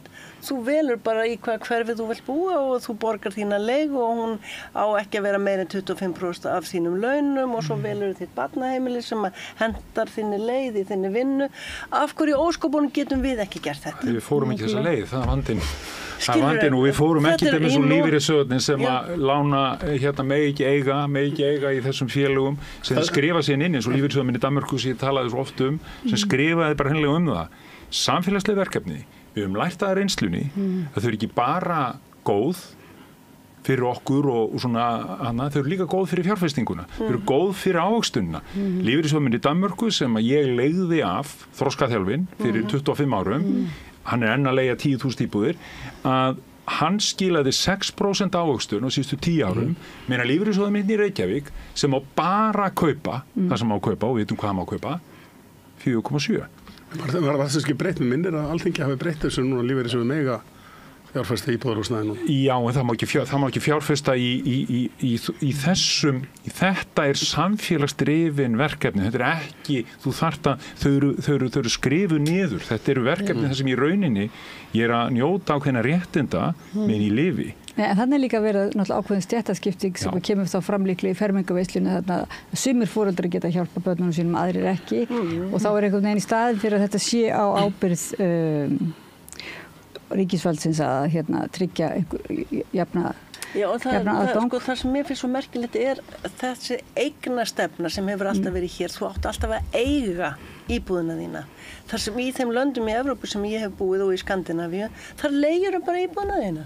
Og það er bara ekkert vandamál og þú ert sko örugg, þú getur fengið að búa í þinni íbúð, það er ekki hægt að segja þér upp, svo framanlega sem gengur vel og borgar leiguna.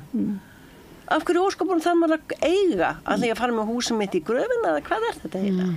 Nei, við ætlum að vera með nefnilega, ég verður nú bara nefnilega hérna í vikunni og næstu viku ætlum við að hérna, vera með umfjöllun húsnæðismál og svolítið svona markvissan hátt og fá líka fulltrúaflokkana og leyendasamtakana einmitt til þess að svona reyna að sjá hvernig við getum hérna bætt.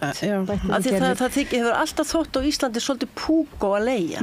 Meðan í allir í Evrópu þykir það bara eðlilegasta hlutur í heimi. En það erum við svolítið eftir og það er púkalegt að leigja og það er púkalegt að endurnýta, við erum ennþá svolítið þar. Og það er púkalegt að fara í strætó. Og strætó, allt þetta er raunverulega að nýta sér hérna og eiga En það kannski að húsnæði var líka eina leiðin fyrir fólk að verja fjármunni sína gegn verðbólgu. Já, það gæti verið. Það sem að fólk tristir á steinsteypur. Já.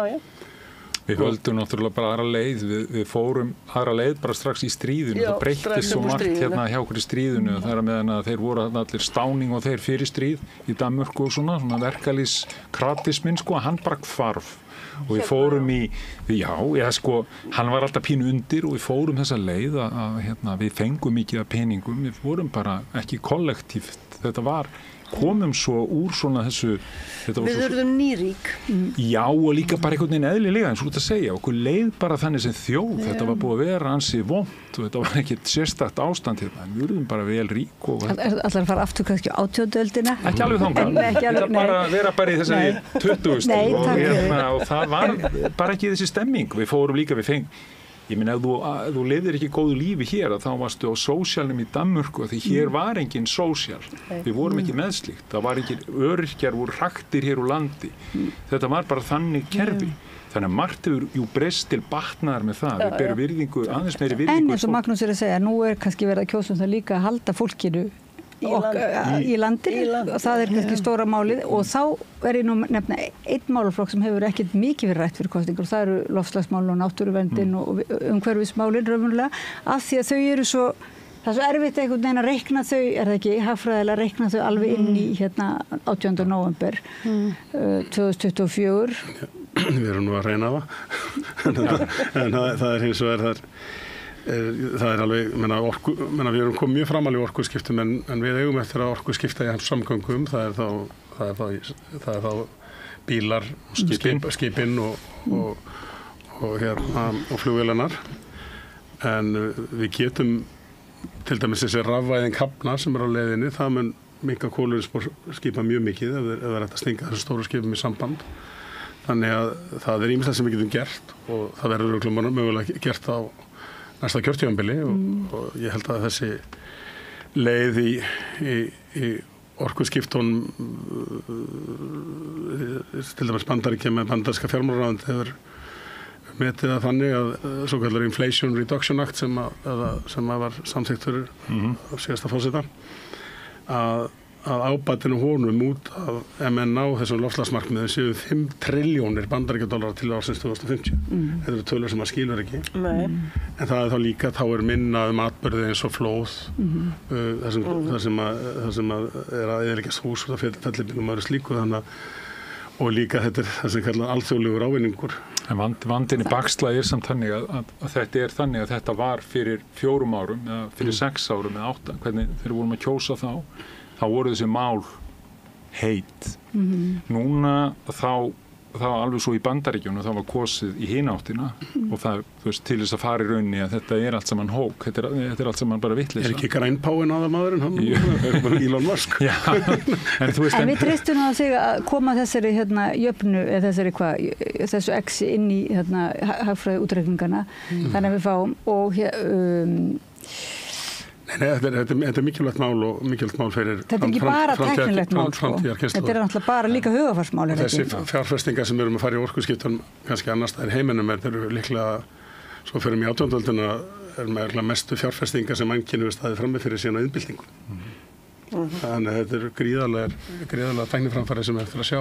Þannig að við erum kannski 18. nóvember, erum við svolítið einhvern veginn í köllust á við 18. öldina, að því að kannski erum við að fara að taka, iðnbyltingin að enda og við erum að byrja nýja byltingu. Ímir náttúrulega svo mikil Renaissance mann líka. Já. En ef við ekki að segja þetta gott í bili og við erum búin að vera bara ansið duglega að afgreiða stór mál og þakka ykkur kærlega fyrir að koma og bara vaða inn í kosningaumræðuna og eiginlega bara svona kosningaumræðuna í mjög stóru og líka stóru og smáu samhengi. Grímur Atlason, framkvæmdastjóri Geðhjálpar, Þórunn Hreggviðsdóttir, skurðhjúkrunarfræðingur, Magnús Árni Skúlason, hagfræðingur hjá Reykjavík Economics og Þórdís Bjarnleifsdóttir, meistaranemi í félagsráðgjöf og bóndi. Takk fyrir að koma og ræða málin á líðandi stund 18. nóvember. En hlustendum og áhorfundum þakka ég kærlega fyrir að fylgja okkur eftir, taka þátt í samræðinu heima. Pétur Fjellsteð þakka ég fyrir að senda þessa samræðu yfir til ykkar og bið ykkur að fara ekki langt því að við höldum áfram eftir smá frímínútur. Við erum í útvarpinu á FM 89,1. Það komin tími til að breyta stefnunni. Hinn eina sanna breyting sósíalismi. Allt það besta ókeypis. Hrósaðu náunganum. Það betra. Samstöðin, þar sem manneskjurnar koma saman. Segðu það á Samstöðinni. Samstöðin í eigu hlustenda, áhorfenda og lesenda. Sláist í hópinn og gerist áskrifendur. Allir þættir Samstöðvarinnar eru fáanlegir á öllum helstu hlaðvarpsveitum.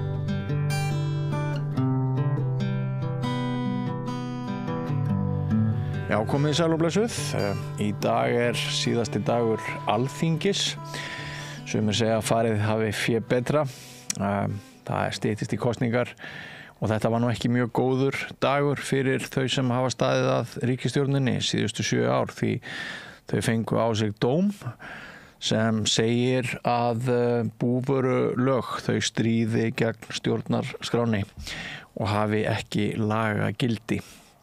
Kannski má kalla það tákgrænt hvernig þessi dómur kemur á síðasta degi Alþingis því þetta nú ekki búin að vera samfellt sigur saga. En hér eru komnir 2 góðir menn sem ætla svona að ræða við mig þetta þing, hvað hafi staðið upp úr og svo aðeins síðar þennan tiltekna dóm. Annars vegar Sigurjón Magnús Egilsson, velkominn. Takk. Og Breki Karlsson, Neytendasamtökunum.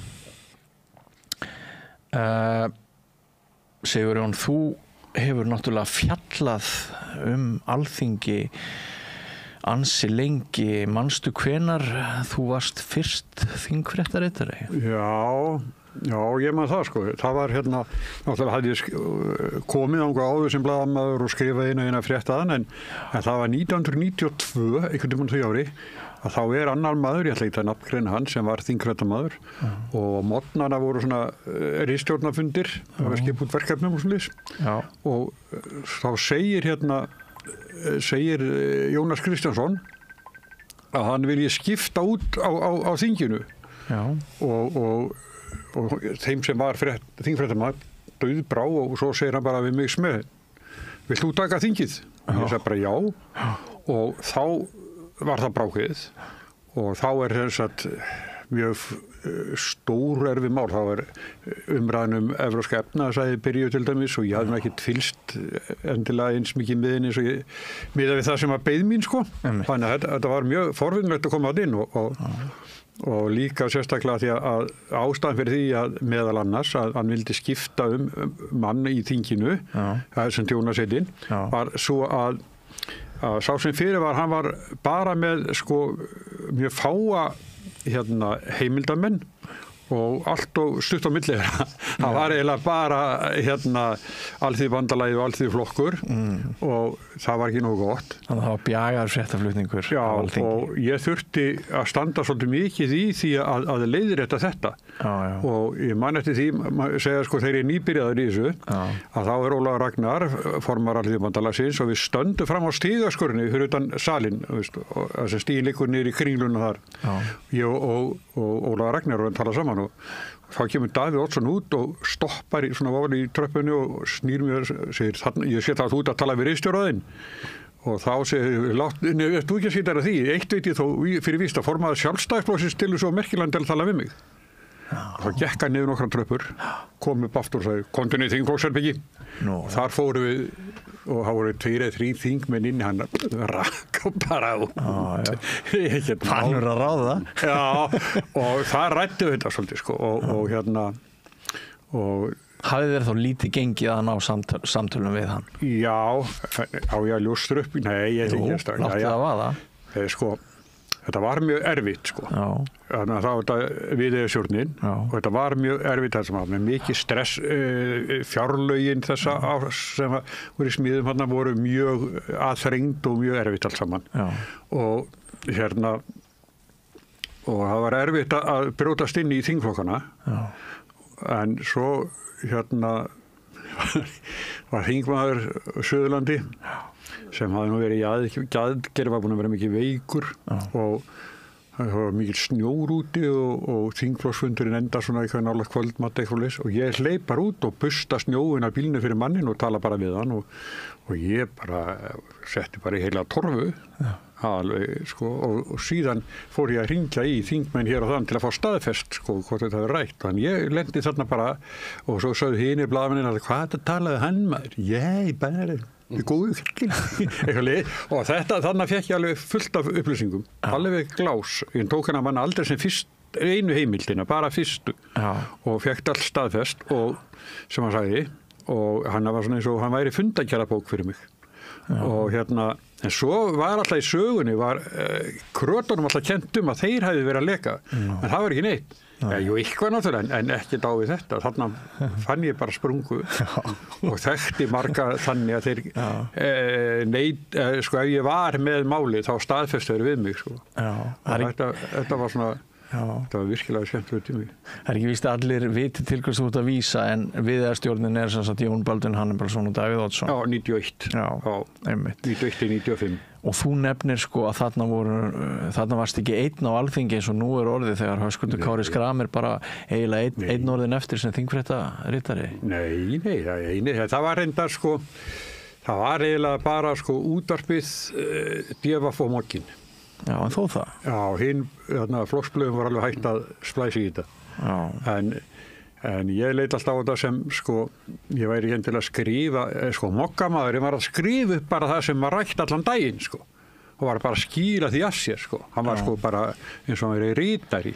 Já, hann spurði engra spurningar sérstaklega. Nei. Og hann var bara að skrifa allar samræðunar og svo kannski unnu þeir úr því eitthvað, ég veit það ekki hvernig gerði þetta en þarna satt bara maður og skrifaði var inn í sko blaðamannastúkunni fór aldrei fram á svalir en neitt sko, hann satt bara hann og skrifaði sko og þannig ég hafði aftur mjög frjálsar hendur og þá var þetta náttúrulega ekki svona tölvukerfi komin sko og ef að eitthvað lagði frá fyrirspurn á þinginu þá fengum við svona útprentað sko og þá fór ég til viðkomandi og spurði hvers vegna þá fætti ég fína fréttir sko hver ástæðan var fyrir fyrirspurninni sko það er ekki sérstökur júpa á þessu staði 3 ár eða eitthvað það gæti verið allskis mál sko sem að urðu svo að fréttum þannig fannst mér ætti að vinna þetta ég borðaði aldrei með þeim þingmönnum, ég bara aldrei með þingmönnum. Nei, það er bara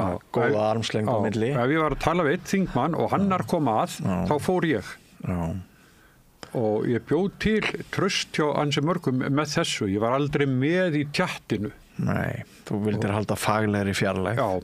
Til þess að geta haldið áfram að skrifa stundum náttúrulega fréttir sem að koma illa og... Já, það læriði náttúrulega mest í hafskísmálinu. Ég satt sko allt hafskísmáli í sakadómi og DFF kom út sko í hádeginu og svo kannski frá deginum áður á skrifaði ég eitthvað, svo sáu hafsísmenninir að þeir keyptu DFF í hádeginu og þá fannst þeim ég svo ruglaður, heyrðu ekki eitthvað vígunum að syngja og sprukku í stóni sem sett í eitthvað svona og svo þeir skildu þetta og meðan að saksóknari talaði að þá talaði hann bara og þá var ég að segja frá því sem hann var að segja svo kom vörnni bara seinna.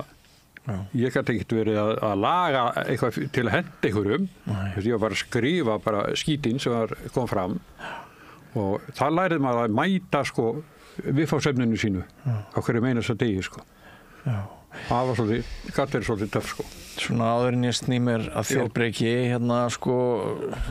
Sigurjón þessi þingstubbur núna Þetta nú, hans verður nú ekki minnst sem hann fer ekki að heims afreka skrá íslenska lýðveldisins. Nei, þetta náttúrulega starfsstjórn og þetta gerist allt hratt og gerist illa eins og endar illa eins og kom fram í hérastómi í dag. Nei, þetta ekki við neinu til framdráttar held ég. Bjarni Benediktsson, þetta snýst allt í höndunum á honum þegar Katrín hættir. Má ekki segja það? Jú. En svo var ég nú að spyrja hérna þessu sá hélt að þetta hefði nú gerst hvort þið því að svo Katrín hafi ekki farið í forsetan. Nei. Þetta hefði það var komið í vanda. En Bjarni ekki þessi sættir mannasættir. Hann varði engum tíma í að lempa og halda þessu saman hefur komið fram til að sjá vinstrigrænum að Katrín Jakobsdóttir hafi verið blóðu upp yfir axlir alltaf í því að setja orku og tíma En farið yfir fyrir betra eins og þú sagði þá voru ekki talið Katrín að Bjarni heldur stjórnina stjórnina og þetta er búið að vera frekar leiðilegu tími og Breki, þú hefur náttúrulega fylgst með, þú þarft að fylgjast heilmikið með stjórnmálum. Neytendasamtökin eru náttúrulega háð lagasetningu og hvernig kaupin gerast á eyrinni hjá þér og okkur öllum, okkur íslenskum almenningi, þarna eru lagðar línunar. Menn þú sjá eftir þessari ríkisstjórn, þessu þingi og svona síðustu árum? Já, neytendasamtökin náttúrulega eru, eins og þú segir, pólitísk í eðlu sínu. Þau eru neytendapólitísk, ekki endilega flokkspólitísk og þetta skiptir að máli fyrir neytendur hvernig stjórnað. Ég ætla ekki að leggja inn einhvern dóm á það hvort að þetta hafi verið frábært eða hræðilegt, eða þannig rétt á milli einhvers staðar. En það er svona ýmislegt svona sem kannski stendur upp úr hjá okkur að í fyrra þá áttu við afmæli Neytendasamtökin og 70 ára afmæli og fengum við veglega gjöf frá ríkisstjórninni sem ber að þakka. Við fengum styrk til þess að vinna tryggingaskýrslu sem í fullum gangi núna, það sem við erum að taka út tryggingamarkaðin hér á Íslandi. Þannig að bæði frá ráðuneytinu og frá ríkisstjórninni. En eins og ég margsinnis sagt og hljóma alltaf eins og Kató gamli að auk þess bendi ég á að neytendasamtökin á Íslandi eru þau einu neytendasamtök á Norðurlöndum sem ekki eru á fjárlögum. Þannig að við erum alltaf með 1 árs samning fram í tíman og haustinn þá vitum við ekki hvernig vorið verður hjá okkur. Þannig að það fer bara eftir velvilja ráðherra og það er eitthvað sem við höfum svona bent á að við óskum eftir því að það væri gerður lengri samningar við okkur til lengri tíma og jafnvel að við kemumst inn á fjárlög þannig að þessi neytendabarátta sé ekki alltaf bara háð í 1 ár í senn. Já, það væri svona þín óskastaða að ný ríkisstjórn myndi koma ykkur á fjárlög. Það væri það, já. Og að neytendavernd á Íslandi verði efld til muna. Já. Áður en lengra haldið þá langar... Þetta er dæmigjart, sem að segja. Það er bara til 1 árs í senn. Fjölmiðlastyrkinni til 1 árs í senn. Bara, þú veist, ef þið hægir ykkur ekki vel. Er það ekki? Er það ekki hluti á þessu? Já, ég held það. Einmitt. En sko Neytendasamtökin hafa ekki alveg hegðað sér vel, þau hafa verið svolítið óþekk sem sko jákvætt. Þau hafa tekið slægin fyrir neytendur.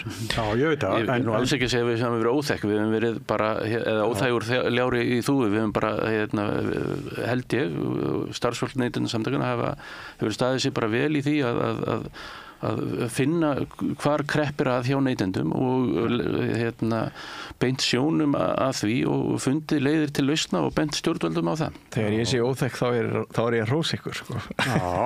Í þeim skilningi en þetta er svo slæm staða sko. Ef þú væri á fjárlögum til 5 ára, 10 ára, þá getur haga starfin allt öðru í sig. Algjörlega, og náttúrulega líka ef við hefðum meira að spila þá getum við náttúrulega eins og ég bendi á sko að miðað við höfðatölu þá eru við helmingi færri heldur en starfsmenn á dönsku neytendasamtökunum og þannig að sem er svona líkust okkar þannig að ég er viss það að við myndum gera margfalt betur þó að við myndum bara bæta við okkur eða geta bætt við okkur 2-3 starfsmennum sko. Já. En áður en lengra haldið þá ætla ég að sýna ykkur áhorfendur góðir og spila fyrir ykkur hlustendur svona mínútu hljóðbút og myndskeið frá því að ég fékk Breka og Ólaf Stephensen hjá samtökum atvinnurekenda hér að þessu rauða borði fyrir nokkrum mánuðum. Þá var þessi umdeilda ríkisstjórn nýbúin að koma frá sér mjög umdeildum breytingum á búvörulögum og þetta leit hreint ekki vel út, þetta frumvarp og orðið spilling kom í sögu. Skulum hlusta á þetta. Má kalla þetta spilling? Þetta jaðrar nú alveg við það, er það ekki? Já, ég myndi segja það sko að þegar hagsmunasamtök að semja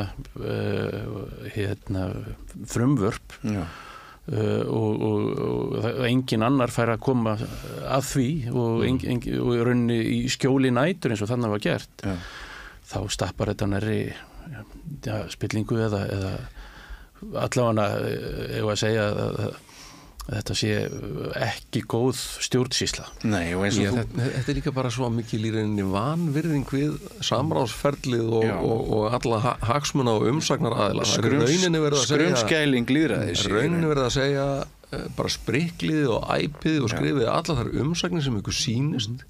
Við ítum því öllu til hliðar og setjumst þetta niður með þeim sem eiga hagsmuna gæta og skrifum nýtt frumvarp með þeim. Gjör það svo vel. Já, Breki, þetta eiginlega mál fór á versta veg, sýnist manni bara samkvæmt héraðsdómi. Þetta er algjört fúsk og klúður, þetta er brot á stjórnarskrá, segir héraðsdómur og það er margt sem bendir til þess að þarna sé ekki bara spilling heldur, hvernig orðaði dómurinn það? Stendur ekkert eftir nema málsnúmerið. Já, milli umræðina, milli annar og þriðju umræðu. Stjórnarskrá mæli fyrir að öll mál til þess að þau séu lögleg þurfi að fá 3 umræður. Þetta mál breyttist algerlega milli umræðina þannig að ekkert stóð eftir nema nafnið og númerið. Nei. Og þetta er náttúrulega áfellisdómur fyrir þá sem að þessu stóðu.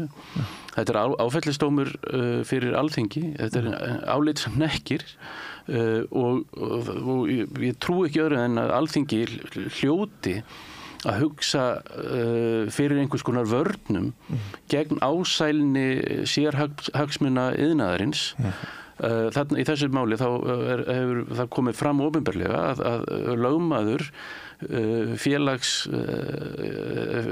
fyrirtækja í landbúnaði hann umskrifaði frumvarpið á milli umræðina og þannig að það varð ekkert eftir nema nafnið og númerið og öllu var snúið á haus. Það sem átti að koma bændum og neytendur til hagsbóta varð allt í einu félagi framleiðenda í landbúnaði til hagsbóta. Og stóra málið að málaflokkurinn er undan þegin samkeppnislögum. Já.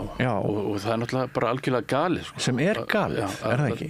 Því að virk samkeppni er neytendum öllum til hagsbóta og aðför að virkri samkeppni bara aðför að neytendum. Já, sko ég fekk ykkur Ólaf að þessu borði núna fyrir þessum mánuðum og þar fjallu þessi ummæli sem við vorum að fylgjast með áðan vegna þess að þá voru sko, þið voruð í samfloti Neytendasamtökin með samtökum atvinnurekenda og VFR og þið höfðu sent frá okkur ályktun og hún var stíluð á Katrínu Jakobsdóttur sem þarna akkurat að taka þá ákvörðun, hún ekki búin að því en hún liggur undir feldi og tekur nokkrum dögum síðar ákvörðun að fara í forstaframboð og þið ávarpið hana í rauninni í þessari ályktun á þessum tíma. Á þessum tíma þá var hún matvælaráðherra og þar leiðandi þetta erindi var stílað á matvælaráðuneytið og matvælaráðherra og það nú þess vegna að því að Svandís var í leyfi og Katrín var þarna með það ráðuneytið á sínu könnu og þess vegna ávarpið hana. En á þessum tíma eru þið sko að skrifa að þið teljið að þetta kunna vera brota á EES-samningnum en ef ég man rétt þá stóð ekki í textanum frá okkur að þetta veri stjórnarskrárbrot. Nú man ég það ekki en við fjölluðum allavega það og ég man að við opinberu umræðu kom það fram að hjá stjórnsýslufræðingum að þetta verður líklega skýrasta brot á stjórnarskrá sem hefði sést að því leiti til að öllu var snúið á hvolf milli umræðina. Já, og nú spyrja allir sig hverjar verða afleiðingarnar af þessu? Sko, náttúrulega þessi lög ógild, þetta eru ólög og þar af leiðandi eru ekki gildandi samkvæmt niðurstöðu héraðsdóms. Ég býst við gríðarlegir viðskiptagjörningar sem hafa verið gerðir í millitíðinni. Já, og gríðarlegu skaði sem hefur skeður. Það er að segja að núna vita fyrirtækin allt og mikið hvert annað. Þeim var sagt að þau mættu hafa samráð. Já, Norðlenska og Kaupfélag Skagfirðinga vita miklu meira hvert annað heldur þeir meiga og jafnvel núna hvað var það B. Jensen sem einnig eru í einhverju viðræðum sameiningu. Já, og þar á undan eru kaup KS á Norðlenska Kjarnafæði. Og þetta er gífurlegur skaði fyrir neytendur, gífurlegur skaði fyrir bændur og eitthvað sem ég býst við að samkeppniseftirlitið taki á og bara hæfist handa nú þegar. Nú þarf að hafa hraðar hendur svo að verði ekki meiri skaði. Já.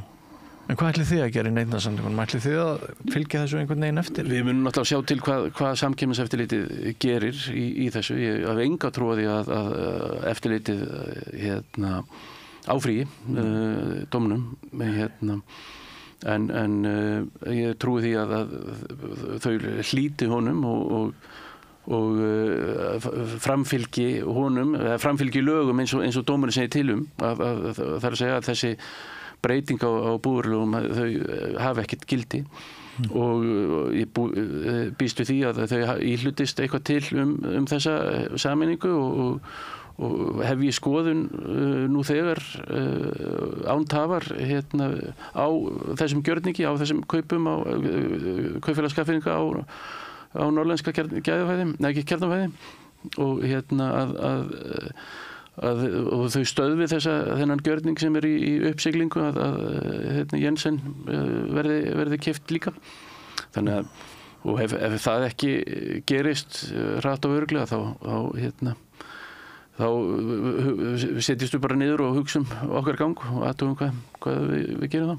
Búið þið yfir því úrræði að krefjast lögbanns ef þarf? Já, við Neytendasamtökin geta farið fram á lögbanns, eða sett fram lögbannsbeiðni og þá mun það bara hafa sinn gangi í dómskerfinu en við sjáum bara til hvað gerist. Með lögum skal land byggja en ólögum land eyða, Sigurjón. Já. Þú ert búin að fjalla óbúslega lengi íslenskt samfélag, íslenska lagasetningu, þú varst á þinginu, þú ert búin að vera ritstjóri í stærstu fjölmiðla og hefur mjög mikla reynslu í bransanum. Og Neytendablaðsins. Já, og svo hefur þú líka verið ritstjóri Neytendablaðsins. Það er starf til sem þú hefur ekki sent. En manst þú eftir mörgum svona raskellingum? Nei. Ekki svona, þetta er bara blóð og raskellur, það er ekkert annað. Þetta er sko, Ég var áður ég kom hérna, þá var ég að lesa til dæmis hérna, Þórhildur Sunna Eyvarsdóttir varaði mjög ákveðið við þessu. Þannig að það er ekki eins og ykkur hafi ekki varað við og bent á. En þetta bara, sérhagsmunirnir og fyrirgreiðslu pólitíkin svona sterk hérna. Það bara öllu rétt úr vegi og þetta alveg ótrúlega eitthvað ljótt mál og hefur verið gagnrýnt frá mörgum hliðum, Það er margt af þessu sem hefur verið gagnrýnt. En héraðsdómur, hann náttúrulega hefur svo sterkar rödd. Það var einmitt í þessu fyrrnefnda spjalli sem ég átti við þig og Ólaf Stephensen þá var mál ykkar beggja að þetta væri augljós bitlingur til Framsóknarflokksins, umbjóðendur Framsóknarflokksins. Þarna væri þessi helmingaskiptaregla, eða ég var að segja þriðjungaskiptaregla af því það voru þrír flokkar í ríkisstjórninni og það var bent á það hvað þetta væri í rauninni í miklum blóra við stefnu Sjálfstæðisflokksins. En alltaf eru þessi hrossakaup. Og þá spyr maður sig, nú fáum við að minnstakosti 3 flokka næst upp úr, það mun þurfa 3 flokka að öllum líkindum eftir kosningarna núna, eftir rúma viku. Ætlar þetta engan endi að taka? Að bara spilling og siðspilling og alls konar fúsk, greiði ekki að greiða, allt vald spillir, og hvað þá svona langvarandi og það er alveg eins og Davíð og Halldór Heitin Áskinsson, þeir voru ekkert að spyrja þjóðina út af Írak. Nei, bara sett á lista hérna viljum þjóða bara yfir nótt, já.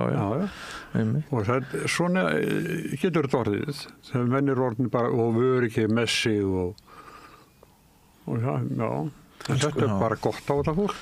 En svo spyr maður sig bara líka fornöður punktur sem Breki kom með, nú er ég búin að opna bækurnar sínar hver fyrir öðrum og hvernig óskopunum allar vind ofan að því.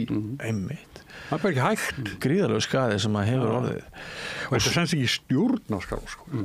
Svo höfum við ekkert rætt núna í þessu samhengi það sem að var nú eitt svona helsta fréttamálið sem var staða formanns atvinnuveganefndar sem sjálfur átti þarna beinna hagsmuna að gæta, Þórarinn Ingi Pétursson. Og þá kom einmitt þetta á hann að gjalda fyrir það að eiga eitthvað. Hann á bara að víkja. Hann á í það minnst að upplýsa. Það heldur fyrsta skrifið sé að upplýsa hagsmuni sína. Og ég er ekki viss að það hafi verið gert eða á þeim tíma. En ef við horfum á þetta stóra málið held ég að Alþingi verður að koma sér upp einhvers konar vörnum gegn því að þetta geti gerst aftur. Að það verði að útbúa fyrsta lagi einhvers konar, ég horfa á þetta svona, þetta 2 mál, annars vegar það ásælni sérhagsmuna iðnaðarins í það að setja lög sér til handa. Og svo er hitt að hvað getur alþingismaður gert þegar að hann telur að frumvarp hafi breyst of mikið milli umræðana. Á að búa til einhverja nefnd óháðra aðila til að fara yfir sem þingmaður getur vísað þessu til, en það hlýtur að verða að setja einhvers konar varnagla þannig að Alþingi brjóti ekki stjórnarskrá. Þetta er svo alvarlegt. Já, það er ekki bara að vera innan Alþingis, bara innan ekki þingmanna, þetta er bara Alþingis sjálfs, starfsmenn Alþingis, einhverju lögmenn þar, eller frænga þar, sem lesa yfir og vara þá við. Það er eitthvað verður að gera það er svo kemur ljós hvað árið þetta kemur til með að hafa fylgi þessara flokka. Ég er ekki nýn held ég. Það bætir ekki stöðu þessara flokka þetta mál, það getur ekki gert það stutt í kosningar. Og en ég er líka að velta öðru fyrir mér og þið hljótið að velta því líka fyrir ykkur. Verður ekki bara einhver eldsnögg landsdóms meðferð núna og málum snúi við? Dómsmálaráðherra gerir það? Ég veit ekki. Já, til að málum verið snúið við? Nei, mun þessi dómur standa? Ég trúi ekki öðru. Þetta er svo, hann er svo afdráttarlaus og það er eitt í þessum dómi. Hann er mjög vel grundaður, mjög afdráttarlaus og eins og hann bendir á sjálfur það bara öllu snúð á hvolf milli umræðina og það eiginlega það sem stóra málið í þessu. Sök sér að einan gæsalappa og má taka það með smá saltkotni, sök sér að sérhagsmuna iðnaðurinn hafi náð að tróða sínum tóta og skrifað frumvarp. Það hefur gerst áður og það hefur verið samþykkt áður í Alþingi, frumvarp frá sérhagsmuna iðnaðinum, en þau hafa fengið 3 umræður á þingi og það það sem alvarlegt í þessu að stjórnarskrá var brotin. Texti var felldur á burt og bara settar inn í miklu meiri heimildir. Já, og ekki bara það heldur, og mér hefur fundist það líka í umræðinu að sumum stjórnmálamönnum hefur þótt þetta bara léttvægt og sagt að þetta tíðkast svona í nágrannalöndunum, en það sem tíðkast í nágrannalöndunum að félögum afurðastöðvum í eigu bænda, þar sem bændur hafa meirihluta stjórn, þeim heimilt að vinna saman. En það bara ekki engin slík afurðastöð á Íslandi sem í meirihluta eigu bænda, þannig að þessi fyrirtæki sáu þessu leik á borðu og snéru allavega á hvolf, og þannig að í staðinn fyrir að færa valdið meira til bænda sem heimilt, þá var valdið fært meira til eigenda fyrirtækina sem óheimilt. Samkvæmt EES-löggjöf, samkvæmt okkar og svo má ekki glemma því líka að framkvæmdastjóri Kjarnafæðis sagði bara skömmu fyrir sameiningu að eftir sameininguna við norrlenska Kjarnafæði, eftir að þau sameinist, hefði gengið fyrirtæki bara vel og nota benið, sú sameining var gerð undir lögum undir samkeppnislögunum og með vitund og vilja samkeppniseftirlitsins. Þannig og það eina sem framkvæmdastjórinn kvartaði undan var að hár vaxtakostnaður, og hvaða fyrirtæki á Íslandi ekki að klíma við háan vaxtakostnað í dag. Þannig að það voru engin rök fyrir því einu svona að þessi fyrirtæki sameinuðist, því að Kjarnafæði gekk bara vel eftir að hafa Kjarnafæði norrlandska gekk vel eftir sameininguna. Það eina sem var fjármagnskostnaðurinn. Og það eitthvað sem við erum öll heimilin í landinu að glíma við og fyrirtækin og meira þess að ríkið að glíma við háan vaxtakostnað. Ekki líka bara mjög mikil hræstni í því að það var talað eins og það þyrfti að gera þetta til að bæta samkeppnisstöðu bænda, þeir hefðu hann ekki alltaf gott, en þeir sem að græða mest á þessu eru sjálfur í stórfelldum innflutningi á kjöti, alveg gríðarlegum innflutningi. Alveg rísar á sem markaði, KS með einhver leppfyrirtæki þarna og milliliði sem að sópa inn kjötinu. En þarna var þeim á þinginu að láta undan þessum sérhagsmunum og með þessum afleiðingum að erfitt að vinda ofan þessu mikil skaðorðin. Og það ekki Sláturfélag Suðurlands í meirihluta eigu bænda?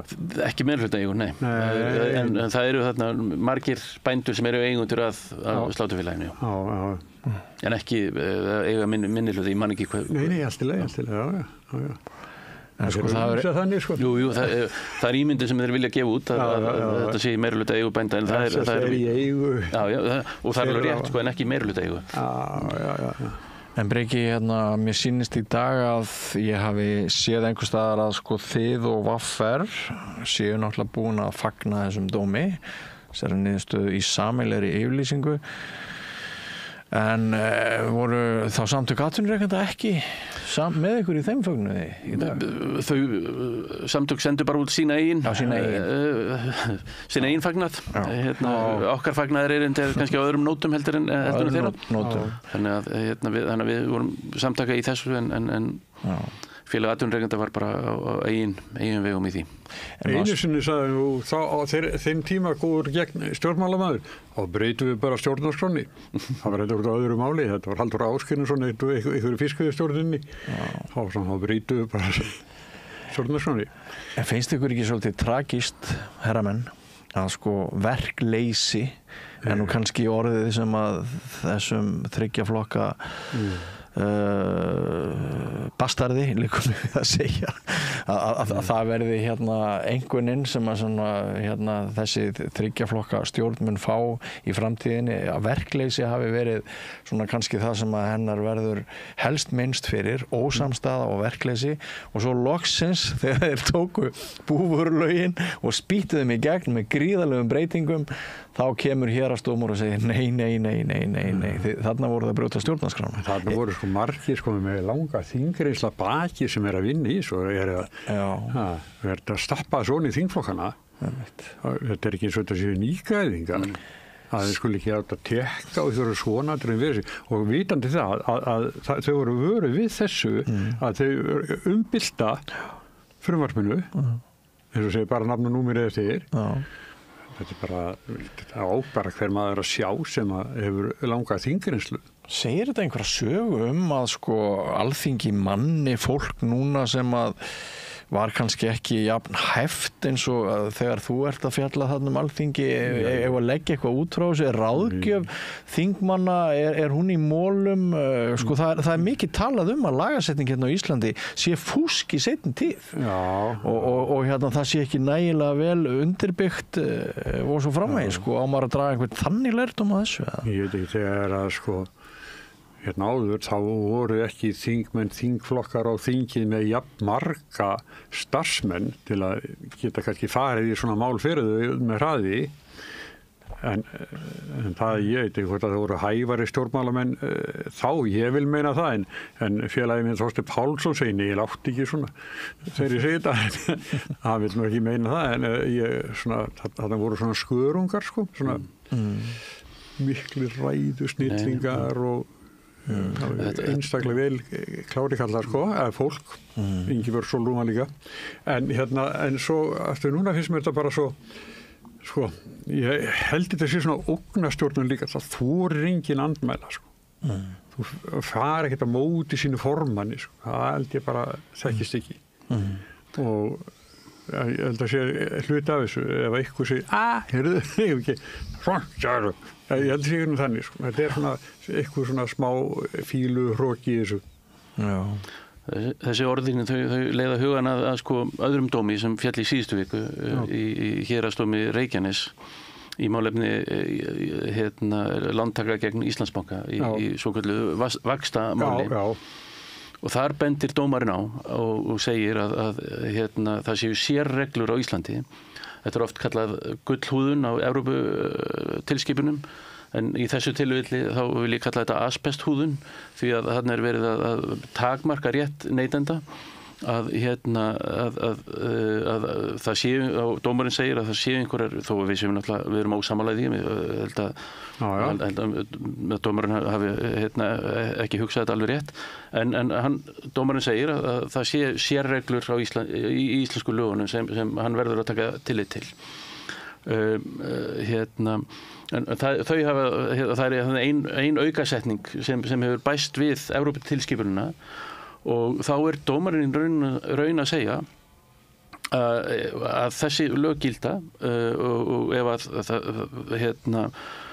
þessi aukasetning þýðir þetta sem dómarinn segir sem við erum myndið ósamála og þá þýðir það bara það að ESA mun hafa það mál gegn Íslenska ríkinu og af því að fyrir liggur dómur og ráðgefandi álit EFTA-dómstólsins að hvernig ég að túlka þetta og hann er algjörlega sammála neytendasamtökunum sem eru málshefjendur að þessu og það þýðir það bara það að ef að ESA fer í mál við Íslenska ríkið og niðurstaðan verður svo sama hjá EFTA-dómstólnum í okkar málum að þá er ríkið skaðabótaskylt. Þannig að í staðinn fyrir það að bankarnir þurfa að endurgreiða lántökum sínum oftekna vexti, þá er það ríkið sem þarf að endurgreiða og greiða þá neytendum og lántökum skaðabætur. Og þetta er náttúrulega algjörlega galið að slík lagasetning hafi komist í gegn og orðið að lögum, þannig að þetta gerist 2017 og eflaust þessi nefndum gullhúðun fann fleiri svona svipu dæmi þar sem íslensk lög gengu í aðra ráttir heldur en evrópskar tilskipanir ganga. Þannig að þessi kenningin að þingmenn séu betri eða verri, ég held að séu bara svipaðir sko. Já.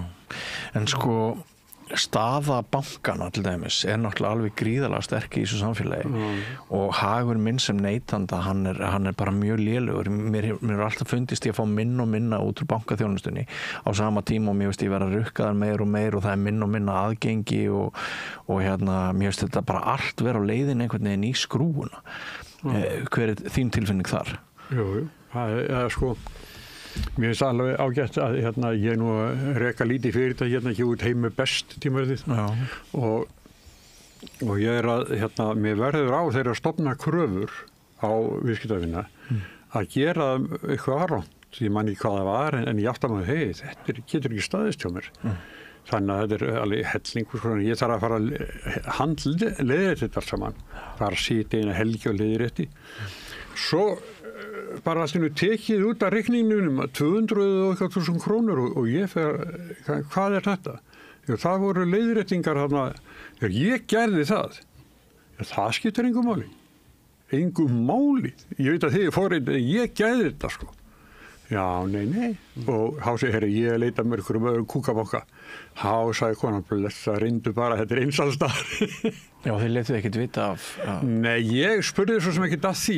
Ég leiðrétti eigin skráningu að ég þurfti ekki að borga alveg helling fyrir hverja leiðréttingu sem ég gerði. En sko þetta er eitt af því sem er bara dálítið erfitt við að vera Íslendingur í dag. Það er engin einasti Íslendingur til sem trúir því að íslenski bankar sýni samfélagslega ábyrgð. Ég bara fullyri það. Ég hef ekki hitt neinn Íslending síðustu 5 eða 10 árin sem að trúir því að íslensku bankarnir, þessi fyrirtæki jafnvel í okkar eigu, að fullri eigu, að þau séu eitthvað í því að vera með okkur í lið og sína samfélagslega ábyrgð. Og ég held sko að það skipti máli hvernig næsta ríkisstjórn verður mönnuð hvað þetta varðar. Ég veit að ég komin aðeins út fyrir efnið eins og við ætluðum að hefja þessa umræðu og höfum verið í þessar umræðu en ég held að þetta skipti máli.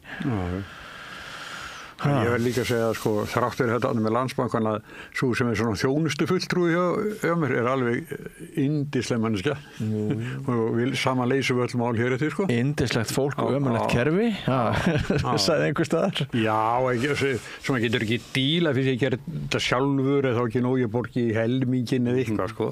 Nei. Svo er sagt sko að Landsbankabyggingin niður í miðbæ að það eina sem sé aðinni sé það að það sé svo lítið rými fyrir það brota húnu sauðsvarta almenningi sem að þó leggur það ennþá á sig að koma á standa í röð og ætlar að tala við gjaldkera sko. Mér finnst þetta bara að segja svo sterka sögu það á hvaða leið okkar samfélagi er. Við erum að tala þennan áfellistóm, hvernig sérhagsmunir og mjög stór korporísk öfl, fjármagnsöfl, þetta er ekki smá fjármagnsöfl sem að stóða bak við það að fá þessar lagabreytingar, þessi hlunnindi í gegn. Er þetta ekki alltaf einhvern veginn litli maðurinn, þú sem formaður neytendasamtökanna, er ekki litli maðurinn alltaf í meiri og meiri hættu? Það er náttúrulega eðli neytendasamtökanna að vera málsvarar hinna mörgu sem hafa svona veika rödd en tala sterkt í einum kór. Ég man nú ekki alveg hvernig það var orðað sko, en þegar neytendasamtökin voru stofnuð 1953 líklega 4. elstu neytendasamtök í heimi þá var það einmitt það að þá voru allar greinar í atvinnulífinu búnar að stofna sín fagfélög og töluðu einum rómum hitt og þetta en þeir einu sem ekki saminuðust og þar alveg voru kraftar dreifiðir og fóru til spillis það voru neytendur og þess vegna voru neytendur tóku neytendur höndum saman og hinn veikar rödd neytenda verður sterk þegar hún kemur saman og það er styrkur og kraftur í fjöldanum. Það er samt alltaf fáir félagar í neytendasamtökunum. Það er bara þannig, sko. Þau verði ekki, sko, því fleiri sem við verðum hana, því sterkari verða þau. Það er bara alveg, og geta gert meira og öllum til hagsbóta. Svo líka hitt er allir neytendur, sko. Líka þeir sem að keyra hérna á rándýrum bílum, þeir eru neytendur. Ég veit ekki hvað margir að sjá ástæðu að vera neytendasamtökuna, það veit ég ekki, en fyrir okkur þetta venjulega fólk þá getur þetta skipt alveg sköpum. Sko. Og nú svo náttúrulega spara neytendasamtökin stórfé öllu samfélaginu, bara til dæmis í COVID þegar átt að gera alla pakkaferðalanga lánveitendum ferðaskrifstofa og það var gert í Þýskalandi og það átt að gera það á Íslandi. Þá reisum við upp og náðum að ásamt öðrum að fella það frumvarp og koma á öðru kerfi sem samtryggingarkerfi ferðaskrifstofa sem bara fínt og er núna borgað upp og var ríkistryggt til að byrja með, ríkis koma inn með stuðning. En Þýska ríkið var sektað af Evrópusambandinu fyrir að fara þessa leið fleiri 100 milljónir evra og það er eitthvað sem íslenska ríkið hefði verið sektað hefði við farið þessa leið, þannig að neytendasamtökin spöruðu þarna ríkinu stórfé með harðri andstöðu sinni við þessi lög. Ég sé bara guðið sér lof fyrir neytendasamtökin. Já, það er það. Og ég held sko að virkari þáttaka almennings í pólitík og það að hafa skoðun og láta ekki valta yfir sig, þetta er svarið við þeim ógöngum sem að steðja á okkur í samtímanum. Er það ekki saman það? Jú, ég er í neytendasamtökunum, búin að vera með lengi og ég hef aldrei þurft að leita til þeirra sem félagsmaður en ég kannski notið góðs að þeim og svona óbeint, sko, þó ég hef ekki verið, sko, einhver reka mál fyrir mig, þetta er bara einhvern annan sem er sambærilegur og þannig sem þetta á virka. Breki og Sme, kæri þakkir fyrir komuna. Við ætlum að halda áfram með spillingu í einni og annari mynd. Næst ætlum við að fjalla spillingu í sjávarútvegi, farið ekki langt. Allt það besta er ókeypis. Fáðu þér vatn að drekka. Samstöðin þar sem manneskjurnar koma saman. Með því að ganga í leigjendasamtökin styður þú baráttu leigjenda. Leigjendasamtökin eru fyrir öll þau sem vilja vinna að réttlæti og öryggi á húsnæðismarkaði. Leigjendasamtökin.is. Það er komin tími á aukna samkennd. Hinn eina sanna breyting er sósíalismi. Gerist áskrifendur á samstöðinni og taki þátt í að byggja upp öfluga og róttæka samfélagsumræðu.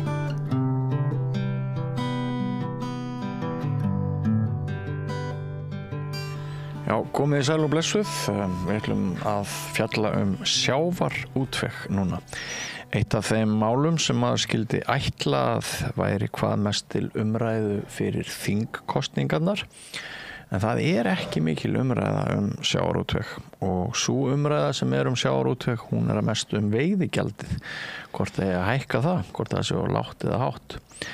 En við búum yfir vísindafólki sem er óhrætt við að tjá sig og hefur skoðanir á til dæmis magni afla og Jón Kristjánsson fiskifræðingur er hér kominn og við ætlum að spjalla saman næstu mínúturnar þessi mál. Velkomin Jón. Takk fyrir. Þú ert búinn að tala fyrir því nokkuð lengi að við séum að veiða of lítið af sumum af helstu nytjastofnum þjóðarinnar. Geturðu örugglega margir sem að hafa ekki lesið greinina þínar og hafa ekki heyrt í þér. Geturðu svona ímyndað þér að þú sért í kennslustofu og það séu bara 10 ára krakkar og farið aðeins í stofinu og farið aðeins í gegnum þín rök? Já, ég er menntaður í Noregi, Oslo og þegar ég gerði aðalfagsverkefni þá var til svo oft kennararnir við finnum einhvað handa þér.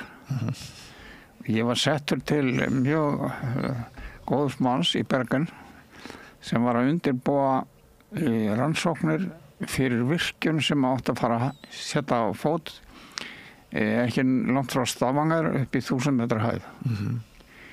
þar átti að byggja stíflur og hækka vatnsborðið 70 metra. Það tók 2-3 ár að fylla þessa stíflu þegar þessi var lokið. Og þetta stærsta virkjun í Evrópu, vatnsvirkjun. Nú, mitt hlutverk var það að skoða vatnalífið áður en vötnin voru eyðilögð að kaffærð. Og við skoðum þarna 40 vötn og vorum í þessu í 2 ár. Og ég var svo heppinn að vinna hjá þessum manni. Hann var fiskiri konsulent fyrir Vestlandið og þarna var ég í 2 ár inn og kontor meðal annars og þar koma alls konar fólk og með sín vandamál og svo var rætt og spjallað og svona. Aðalverkefnið eða vandamálin í Silungsvötnum í Noregi var þá offjölgun. Og það var aðalega offjölgun í vötnum sem voru nálægt vegum. Vegna þess að menn vildu veiða stærsta fiskinn og notuðu grófnet og fóru með stærsta fiskinn til matar. En vildi ekki vera veiða þann smá. Þetta varð til offjölgunar. Og þegar þú fjarlægir fisk úr vatnið, þá er það fyrsta sem gerist það að nýliðun vex. Af því að nýliðunar hæfileikar eru þannig að það velur að vera pláss og matur fyrir nýja kynslóð. Og með því að létta vatninu þá var til meiri matur. Og fiskur fór að stækka. En nýliðinu var oft svo mikil þú réðir ekkert við þetta. Og þó þú settir mikið aflinu og sérstaklega er það að fiskur af þessari stærð var illseljanlegur. Þannig að vötnin voru meira og minna ónýtt, mikið af vötnum. Og það var alveg gríðarlegt átak til þess að gresja eitt vatn. Nú þetta var gert, ég gerði þetta hérna heima og þetta skilaði árangri í Meðalfellsvatni, Djúpavatni, bara eins og hendi veifað. Við tókum úr Djúpavatni eins og litla vatni 1 tonn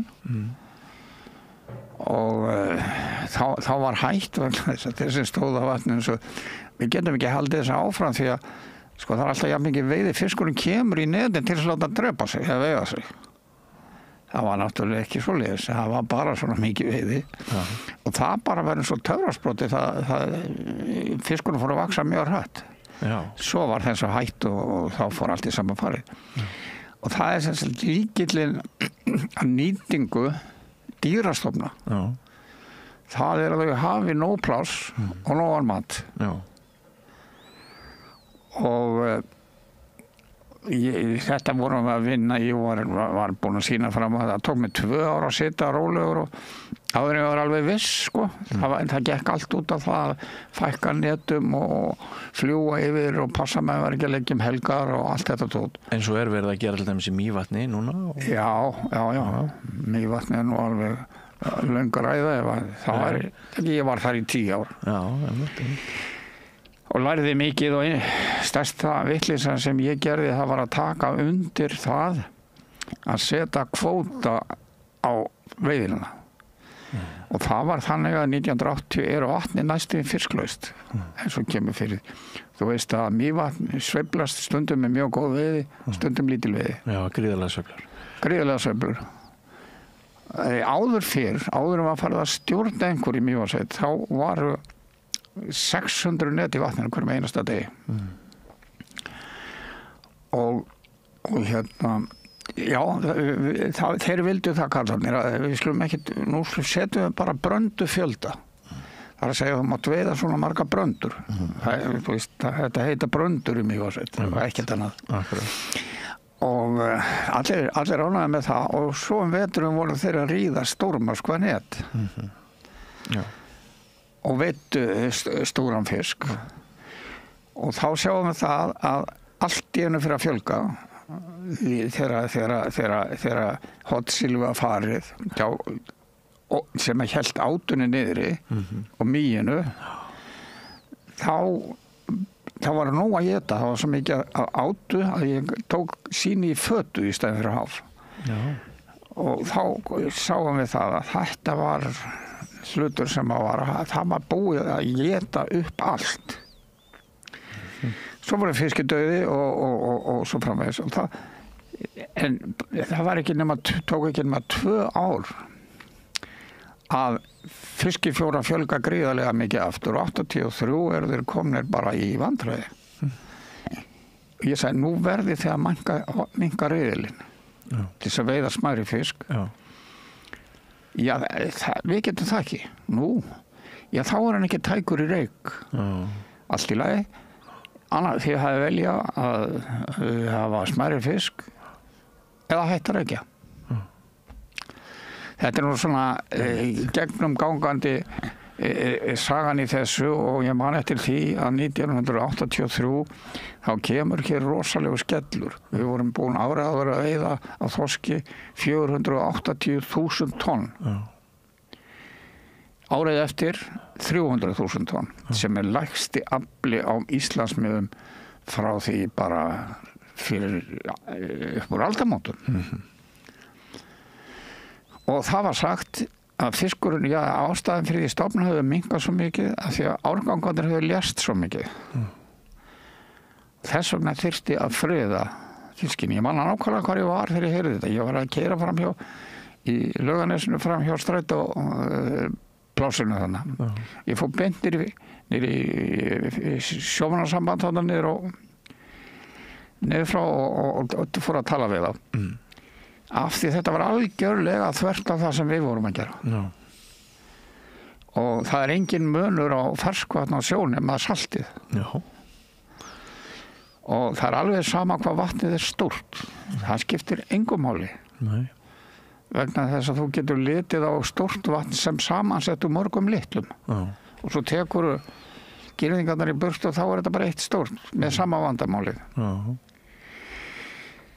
Þannig að ég bankaði upp á hjá Steingrími upp í forsætisráðuneytinu og sagði, Steingrímur, nýtingarstefna Hafró er röng.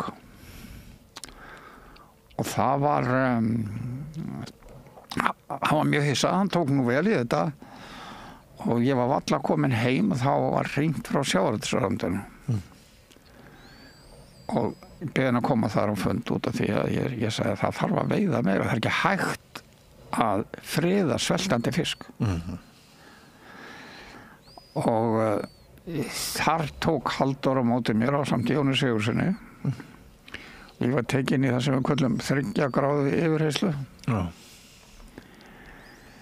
Og það endaði með því þegar ég fór þetta svona klukkutími að ég sagði, ég kom ekki hér til þess að láta negla mig á vegginn. Ég kom hérna til þess að reyna að hjálpa ykkur.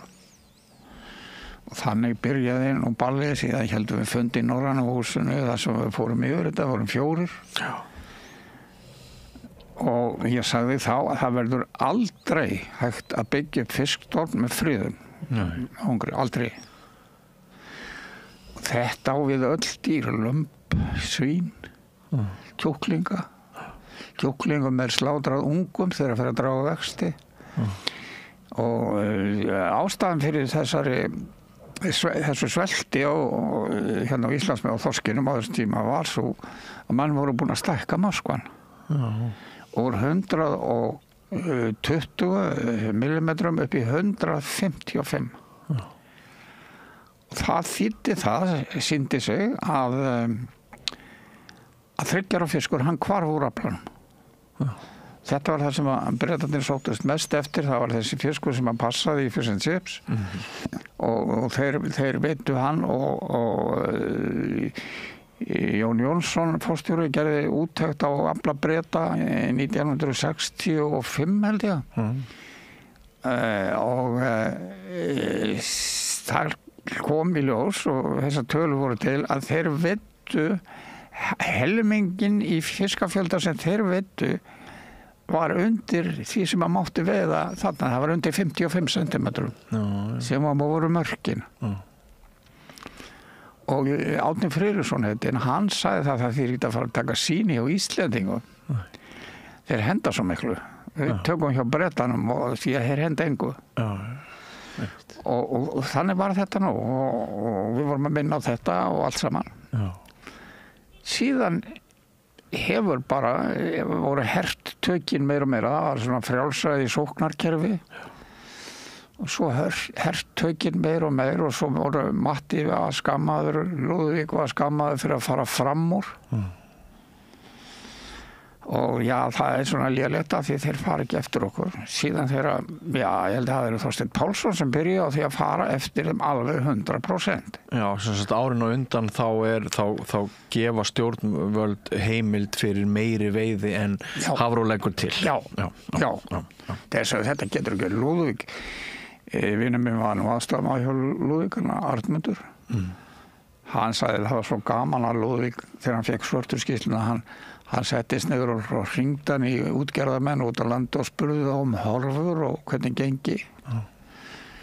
Og svo þegar hann búin í þess að þetta nú meiri djöfisins vitleysa og hendi skýrslunni í korfuna. Hlustaði ekki á þetta.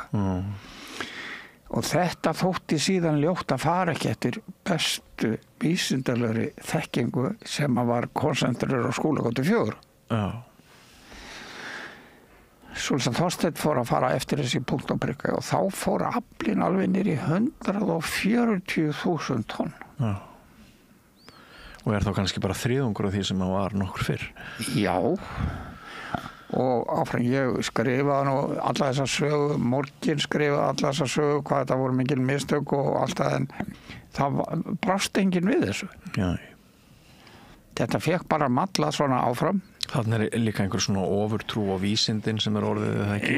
Já, og svo ég man eftir því ég var reglulega með fundi laxveiði og silungsveiði hjá Rotary klubbi Reykjavíkur. Svona annarkvort ára eða hvað svoleiðis. Og svo einu sinni þá var ég búin að sjá það var 98. Þá var aflinn að aukast og kvótin að aukast og allir rosalega ánægði með það. Og ég fór með fyrirlestra sem ég sýndi það að þetta mun ekki gerast. Nú fer hann niður aftur. Það var bara uppi fótur og fytt og það stóðu þarna 2 menn, Kristján Ragnarsson og Þorsteinn Pálsson eins og kortapar og svo þetta verið hættulegt að vera með svona djöfisvitlis eins og ég var með. Ég maldaði nú í móin og færði rök fyrir þessu, sýndi þeim línuritt og sagði bara, við skulum bara hittast þetta í 3 ár. Og þá var þetta skeið. Þá fór aflinn niður aftur og enginn skildi neitt. Það var haldin ráðstefna 2 daga til þess að reyna að skýra þetta. Árni Matt var þá orðinn ráðherra. Og það voru fengni menn til þess að skoða þetta og einn fiskifræðingur og doktor Tumi Tómasson, hann var fenginn til þess að gera úttekt á gagnrýni á Hafró sem var orðin mjög mikil. Og hann var starfsmaður, hann var sko skólastjóri í Sameinuðu þjóða fiskvinnsluskólanum sem ennþá rekinn. Og hann var að vinna þessu þarna niður frá og hann var fyrir hálfgerðu einelti þegar hann var að vinna þetta. En skýrslan var mjög góð og til, en það var aldrei farið eftir henni. Það var að leggja til hvað það að gera til þess að breyta áherslum til þess að finna út og svo framvegis, eins og eðlið Það var aldrei hlustað á þetta. Og það var að ráðstefnan með sínu fyrirfram ákveðnu niðurstöðum ályktaði að það Hafró hefði komið mjög vel út úr þessu. Svo hélt þetta bara áfram, þetta ennþá svona. Þetta var 2000. Við erum að veiða svipa núna. Helmingin af því sem við veitum áður. Og ég hef nú spurt að því pólitíkusa, af hverju ósköpunum ekki gert áhættumat á því að fara fram úr? Að veiða meira heldur? Já, veiða meira. Sko, þeir hafa alveg gagnrýnislaust hlustað á vísindamenn. Ég var hérna í þætti með Bjarku og ég spurði, hérna, hvað gerir þú þegar að þú færð í kvótaráðin? Hvar leitar þú áleitis einhver staðar? Nei, ég trúi þeim alveg. Já, hún stimplar bara. Það bara stemplað, það búið að gera það allir. Jón Bjarnason var eitthvað smá brölda þarna með rækjuna. Gerir frjálsar rækjur að það var enginn að veiða kvótan, hann var notaður sem skiptimynd. Og ég segi, þið verðið að gera áhættumat að leggja á annars vegar aukin aflaverðmæti versus hættun á því að þorskstofninn hverfi. En hvað fer fram hjá hinum fiskifræðingunum sem ráðleggja það sem að þér finnst óráð? Já, það er bara ein blokk. Ég hef komið á fundi hjá Alþjóðahafrannsóknaráðinu og ég hálf svona varð að ganga með veggjum því að það var alveg sem að hvernig ég talaði við, þeir voru allir saman sinnis. Já. Að þetta verður svona, þetta kemur út á formúlunum, það eru inni þættir sem menn hafa ekki hugmynd eins og það að það er stöðluð dánartala, það sé afföll. Þú veist að það í öllum dýrastofnum eru afföll. Já. Þau eru búin að vera sett 20% á ári fyrir alla árganga eiginlega allra tegunda. Og þetta getur ekkert verið svona. Eru einhver vafasum tengsl þarna á milli öflugra aðila í útgerðinni og fiskifræðinga? Ég veit það ekki. En mann grunar það að það er heimspolítikinni er svo að draga saman veiðar til þess að auka afla seinna. Já. Hendar það íslenskum útgerðarmönnum dagsins í dag ekkert endilega að auka veiðarnar til samræmis við það sem að þú myndir ráðleggja? Já, það hendar þeim því að ég man alltaf eftir því að Davíð ætlaði að auka kvótanum 30.000 tonn í þorski. Og það voru ekki allir ánægð með það. Ég hitti Pétur Stefánsson sem er skipstjóri útgerðarmaður en er á Bryggju og sagði Pétur, ekki fínt að það er auka þorskkvótan? Nei, það er ekki gott því að þá lækkar verðið. Það eykst framboð og lækkar verð. Já, þeir halda hann upp í verðinu. Þá sagði ég að þú meina leiguverðið. Leiguverðið. Já. Þú ert að segja það geti spilað inn í þetta. Já, sjálfsögðu. Já. Og það er það ekki bara spilling, Jón? Ha? Er þetta ekki bara einhver spilling þá? Jú, varst ekki að skrifa spilling? Jú, en ég skrifaði ekki þetta tiltekna dæmi. Nei, þetta er það að því menn kannski þekkja þetta ekki. En ég hef búin að hrærast í þessu alla starfshæðina. Já.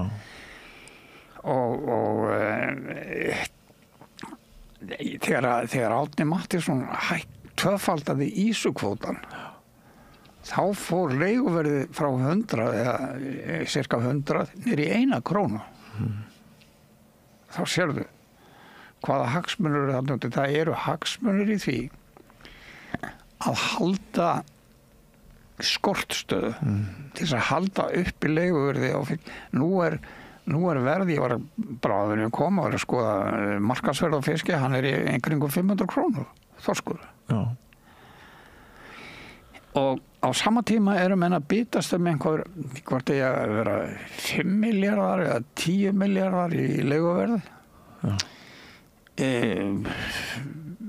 Hagnaður síldarvinnslunar var meiri heldur en öll þessi hvað heitir auðvitað gjaldið. Bara hagnaður einnar útgerðar. En öll veiðigjöldin?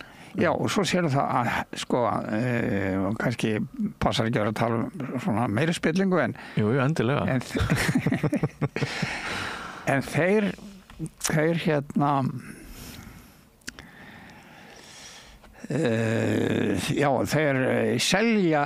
skammta sér verðið á fiski. Það er að segja, ef að markaðsverð á þorski er 500 kall, þá kaupa þeir hann á sínum togurum á 300, cirka einhvað svolítið. Þetta getur að þeir eiga alla virðiskeðjuna frá þeir eiga alla virðiskeðjuna og þeir eiga meira að segja flutningabílana í útlöndum sem að flytja fiskinn heim. Og þar taka þeir hagnaðinn sem kemur aldrei til Íslands. Þannig að aflaverðmætið er rangt. Það er miklu meira heldur en er gefið upp vegna þess að það er falið á Kýpur og við þekkjum þessi mál. Þurfum ekki að fara nákvæmlega í það. Og þess vegna eru þeir bara ánægðir með status quo. Sjá til, við erum að veiða 200.000 tonna þorski sem er minna en helmingur af því sem við vittum áður. svo erum við að tala ofveiði. Ef það væri hægt að ofveiða fisk, þá væri allur þorskur löngu ofveitur og farinn. Hér voru allra þjóða kvikindi sem að vittu eins og þeir gátu og hvar sem þeir voru og inn í firði og allstaðar. Aflinn var alltaf mjög mikill. Af þeirri einföldu ástæðu, það er ekki hægt að ofveiða fisk, hann lærir á þig. Það hefur verið rannsakað. Hvernig gerir hann það? Hann gerði það Knut Dahl fyrir 120 ára síðan.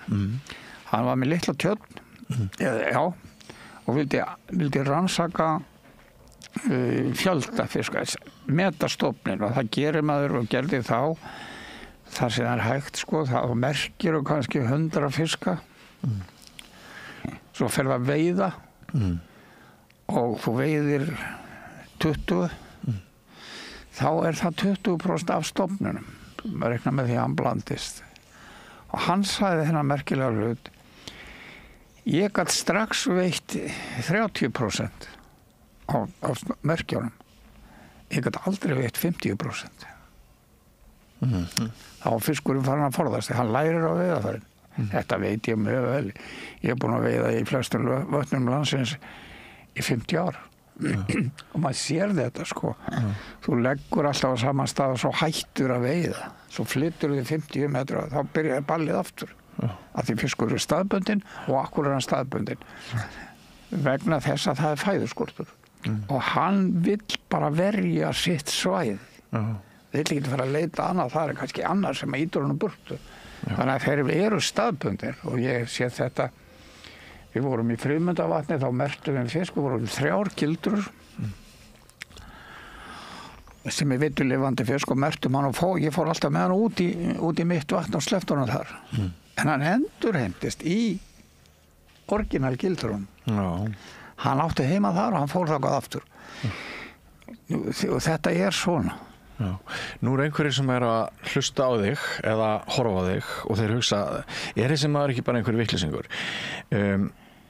Þú hefur verið að vinna fyrir ríkisstjórnir annar landa og önnur fyrirtæki í sjávarútvegi heldur en hinn íslensku í seinni tíð, er það ekki rétt hjá mér, og það er töluvert mark tekið á þinni kunnáttu og vitneskju og ráðgjöf víða utan landsteinana, er það ekki rétt hjá mér? Jú, sko, ég hætti þarna 86 eins og ég sagði þér, síðan er ég búin að vinna eftir frekar stuttan feril hjá Íslenska ríkinu eða eitthvað? Já, ég var hjá Veiðimálastofnun í 17 ár. Já. Ok, 17 ár þá. Og svo ég var nú bara fyrir skoðanir mína lagður í einhelti. Það var þannig? Já. Forstjórinn lagði mig í einhelti. Meðal annars þá þetta sem við erum að tala um núna eða eitthvað annað? Já, nei, ég var alveg á móti því að sleppa laxaseiðum. Það var alveg tilgangslaust og við vorum búin að finna það út. Það mátti ekki vegna þess að fá Kollafjörðstöð var að selja laxaseiði. Hver var forstjórinn sem lagði í einhelti? Þór Guðjónsson, hann var veiðimálastjóri í áratugi.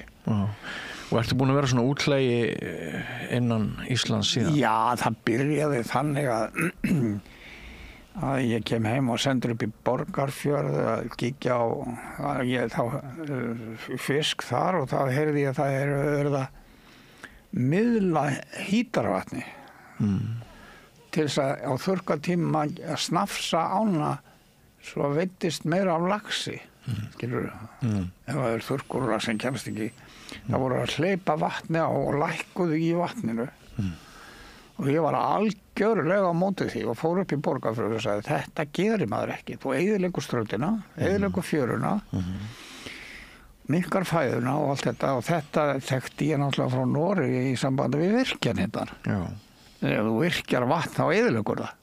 Eyðileggur fjöruna, það er ekki gaman að ganga í steinfjöru og lækka vatni 10 metra.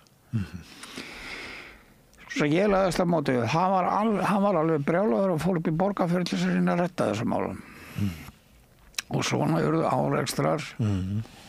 Ég sagði það þarf að veiða meira, það þarf að grísja þessu. Ég gerði það og það bara góðan árangur.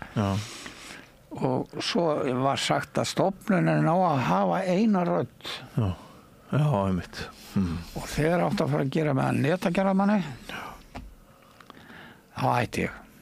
Þetta er ekki vegna þess að þú hefur verið einhver alþýðubandalagsmaður, róttækur til vinstri Ég eða hef aldrei svoleiðis? verið í neinum flokki. Nei.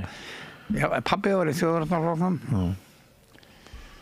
Ég gekk í seinna í flokkina Adaketta. Já, ok. En nei, ég var aldrei pólitískur. Kannski var það versta. En ég var að spyrja þig sko hvort það er ekki rétt aðtuga hjá mér af því ég var aðeins verið að kíkja á greinar og svona efni sem hefur birst þig. Er það ekki rétt hjá mér að erlend ríki að farast eftir þinni ráðgjöf? Þau hafa gert það? Jú, kannski næstakasta færi er Færeyjar. Já. Það var haldið hérna ráðstefna þorsk og veðurfar og svona. Og þar sá ég skýrslu frá Færeyjum það að það var alltaf að minnka vöxturinn í fiskinum með tíma. Og þeir vissi ekki okkur þetta var. Það voru alls konar hugmyndir hjá þeim þannig ég lagðist yfir þetta og ég listi þetta verkefni með því að skoða hvað fiskurinn létt breyttist, það voru til allar þyngdartölunar og þetta dreif upp í línur þetta var alltaf niður, þá tók ég þyngdina í fyrra versus þyngdina næsta ár og þar fekk ég vöxt milli ára og þá kemur það í ljós að vöxturinn er að sveiflast upp og niður vaxtarhraðinn sem þýðir fæðuframboðið er að sveiflast líka það kemur líka í ljós að nýliðun er í öfugur hlutfalli við stofnstærð það er að segja stóri stofnin gefur lítið af sér litli stofnin er undirstaða stóru árgangana af því að þegar er lítill stofn þá er matur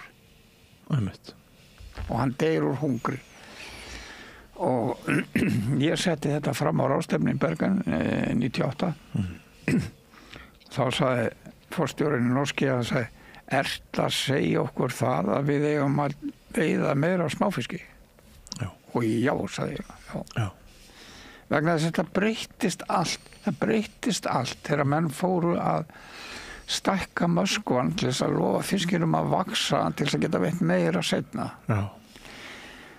þá breytist allt og það fyrir afli fyrir allstaða niður Þetta er einhvers konar skammsýni skræðgi sem að býtur í skottið á. Já, og það er svo sko skrítið að menn skil ekki hafa lært að þessu allstaðar þar sem eru tekin upp fiskveiði stjórnun. Það var ekki hægt að stjórna meðan landhelgi var 12 mílur. Af því Rússar voru í Norðursjónum og Pólverjar. Fyrst hægt að stjórna þegar að búið að reka útlendinguna með honum. Það gerðum við og það gerðu allir hinnir.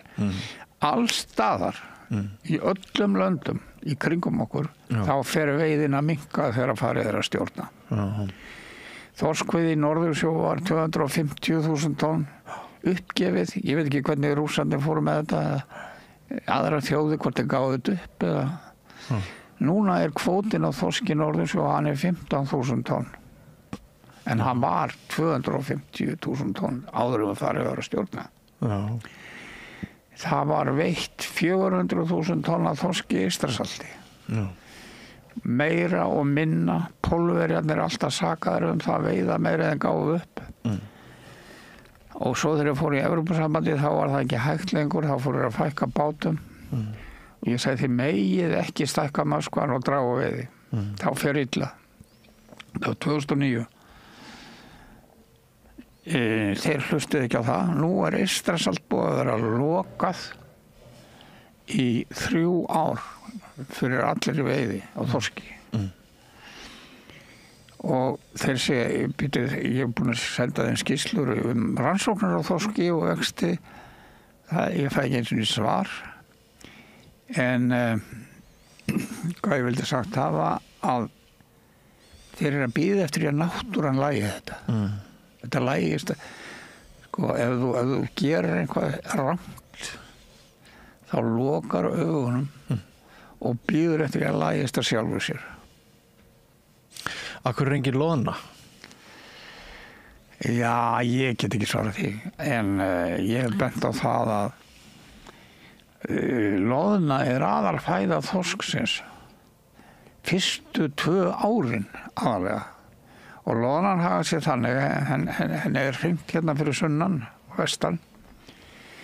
Þaðan fer hún í Norður-Finnland og á landgrunni og að fita sig fyrstu 2 árin. Þá tekur hún strikið norður úr til þess að fita sig ennþá meira og síðan kemur hún eftir eins ársdvöl þar til hrygningar hingað og suður. Þorskurinn að djöflast í henni meðan hún á landgrunninu. Þannig ef vanvið á þorski og hungursneið, þá étur hann meira á loðnuseiðum. Það voru færri sem að komast í síðasta fitunartúrinu. Já, þannig að þarna getur verið samband. Já, þannig að með því að veiða meira þorski, þá getur væntanlega veitt meira loðnu. Þeir sé að við verum að friða loðnu svo þorskurinn hefði eitthvað að éta. Og hvaða loðn það sem friðið? Jú, það loðnan sem að koma til hrygningar. Hann að éta hann í 1 mánuð. Þetta eins og bjóða svöngum hann á þorrablót. Hann meiri hlut, þessi loðna ekkert hérna nema hrygningatíman og þá hann í smálóðunni. Svo lýsa, og svo hefur að tala hrygningarstofna. Ef þú tekur loðnurhognin úr þessum 400.000 tonnar sem á að skilja eftir og raðar þeim upp í perlufesti, þá nær þessi perlufesti utan jörðina 7.000 sinnum. Já, það ekkert annað. Svo vilja menn kannski hafa það 14.000 sinnum. Já. Sko, hrygningarstofnin skiptir ekki máli að öðru leyti það að hann má ekki verða of stór. Já. Því að þá fæðursamkeppni og það deyja allir.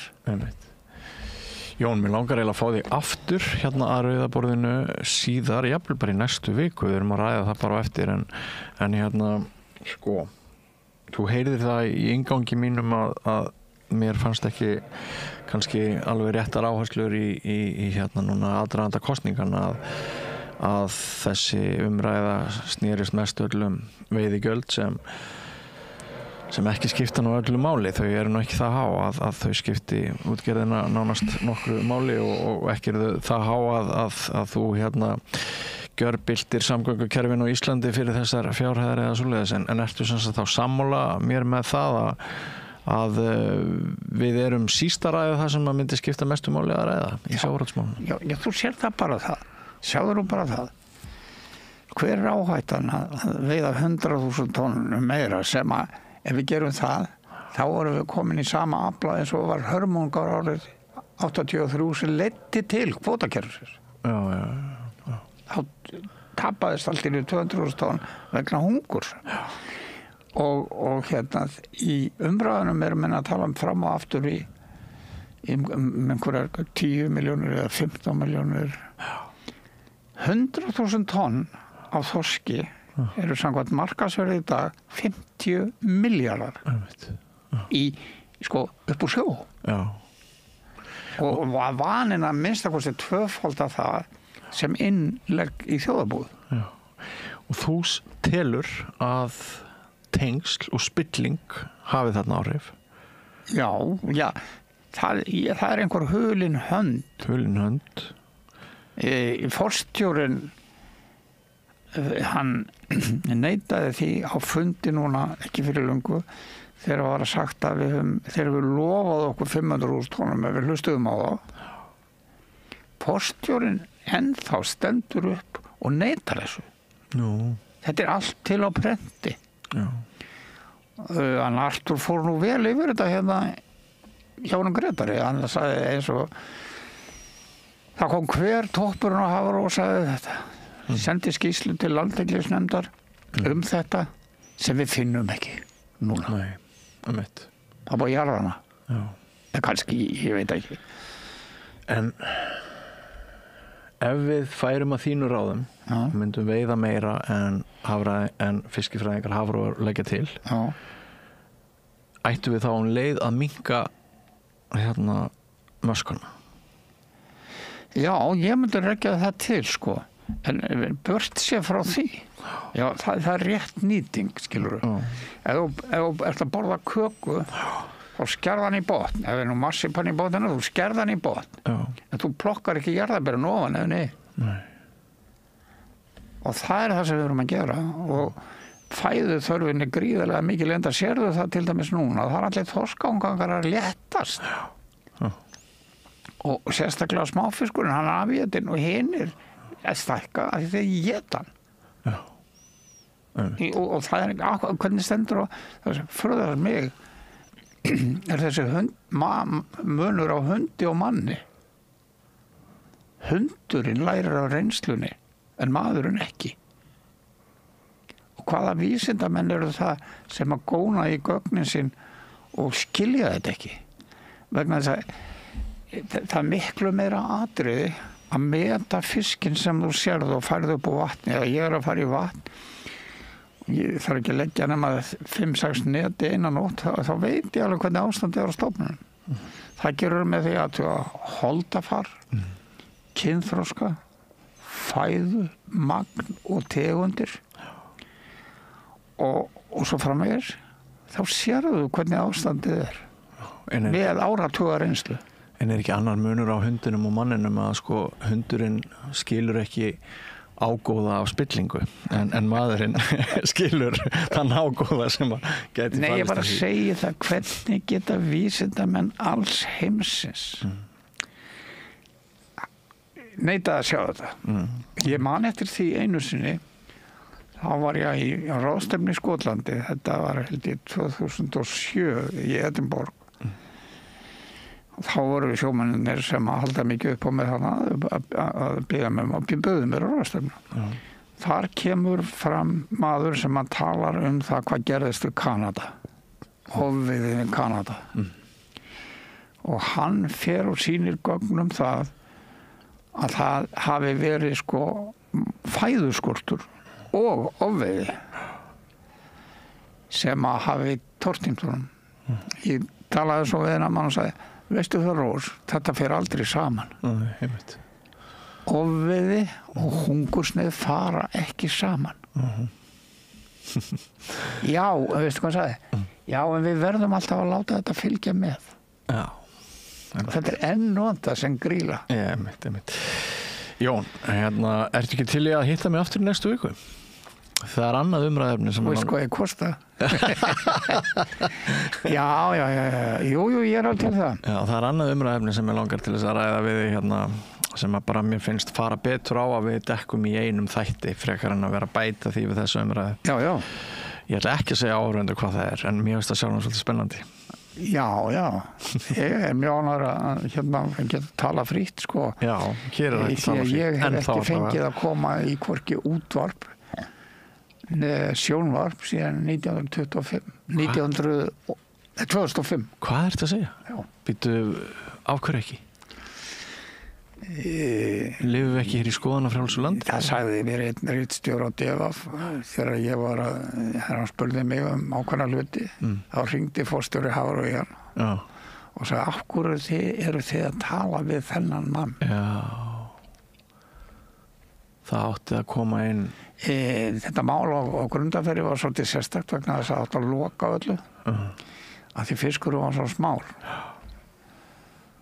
Trillukallarnir fengum með til að fara hana norður og taka sýni og það kemur í ljós að 50 cm þorskur sem er svona fyrir neðan lokunarmörk hann er 4 til 8 ára gamall. Hann er fullorðinn. Hann er að hrygna. Þetta var engin ungfiskur. Þetta var horaður fullorðinn fiskur. Og ég sagði það að þetta gerði skýrslu um þetta og allt og þetta var tekið fyrir á Alþingi. Þá sagði Árni Matthíasson að þetta hefði ekkert verið neitt að marka hjá mér. Af því að ég hefði sko, ég sagði þarna ég tók sko helmingin af sýnunum úr litla karinu og þeir flokka fiskin í stóran og lítinn undir máls og þú veist og ég tók helmingin úr því kar og helmingin úr hennu Já, þetta var ekki random sýni, sagði hann. Og nei, veistu, ég var ekki að gá að því. Ég var að gá hvað smáfiskurinn var gamall. Átti ég kannski að láta blindan mann fara í kösina og henda mig í mig fiski. Þá það úrtak, hlutlaust úrtak. Ég var ekki að gá að því. Ég var að gá að því hvað þessi fiskur var gamall. Svo stoppaði Guðjón, tók þetta upp á Alþingi. Það var bara deitt. Ég er búin að fara marga fyrirlestra á Alþingi, segja þetta. Það er svo skvetta vatni og ekki neitt. Það sem gæti hafa gerst að þú stuggar við hagsmunum, þú stuggar við sægreifunum með þínum ráðleggingum og með þínum málflutningi. Það er mjög stutt á milli ráðandi stjórnmálamanna í gömlu valdaflokkunum og hagsmuna útgerðarinnar. Ég held því fram í bókinni minni Besti vinur aðal að fjölmiðla spilling sé mjög stór hluti vandans hér. Já. Og fjölmiðlarnir, kollega mínir, aðrir blaðamenn, aðrir fjölmiðlamenn, þeir láta eins og þessi bók hafi ekki komið út vegna þess að það er þeirra viðbragð. Það er að láta eins og eitthvað hafi ekki gerst, móðgast, útiloka, ít út í horn, eins og þér hefur ít út í horn. Ég held að allavega á meðan þessi stöðir í gangi, samstöðin, þetta rauða borð, á meðan er ekki búið að slökkva á okkur, þá held ég að við ættum að reyna að fá menn eins og þig hvern einasta dag ársins. Það eru sérstök verðmæti í fólki sem ekki gengur sömu götu og aðrir og þorir að hafa sjálfstæða skoðun, og mér finnst mjög áhugavert að heyra þig lýsa því hvernig fjórða valds varðhundarnir á hinum fjölmiðlunum hafi lokað dyrunum fyrir þér, þannig að þú fáir ekki að tjá þig nema þú bara hér nú orðið. Ég var í 5 vikna túr á Dalborginni niður við Nýfundnarland á rækjumiðunum vegna þess að Snorri hringdi mig og sagði getur ekki fara og skoða þetta fyrir okkur vegna þess að það verið að segja það að við séum að klára rækjuna. Jú, ég segi bara það, svo fór ég hraðkúrs hjá Unni, einhvern minni þarna á Háró. Það er ágætið samband með einstaka menn, en þá er hún búin að æpa að segja að þorskurinn að klára rækjuna fyrir norðan, en það er ekki hlusta á hana. Hún er að hrópa hjálp til okkar, Já. Og nema það, ég þarna mánuð og skrifaði ansi merkilega ritgerð lífsögu rækjuna. Það er svolítið merkilegt að hún elst upp á dýpinu, síðan kemur hún alltaf upp á toppin, þetta er eins og hattur, upp á toppin til þess að regna. Og svo er svo merkilegt að hún það var stærðarskipt eftir dýpi. Þarna er 2 mílna straumur, sem þýðir það að hún berst með straumi en hún kemur alltaf aftur heim eins og laxinn. Þannig að þetta var mjög skemmtilegt. Svo þegar ég er búin að komast að þessari niðurstöðu þarna, þá vildi ég fá að taka hal upp á Nýfundnalandsbankanum. Það er svona, við erum 4 daga að sigla heim.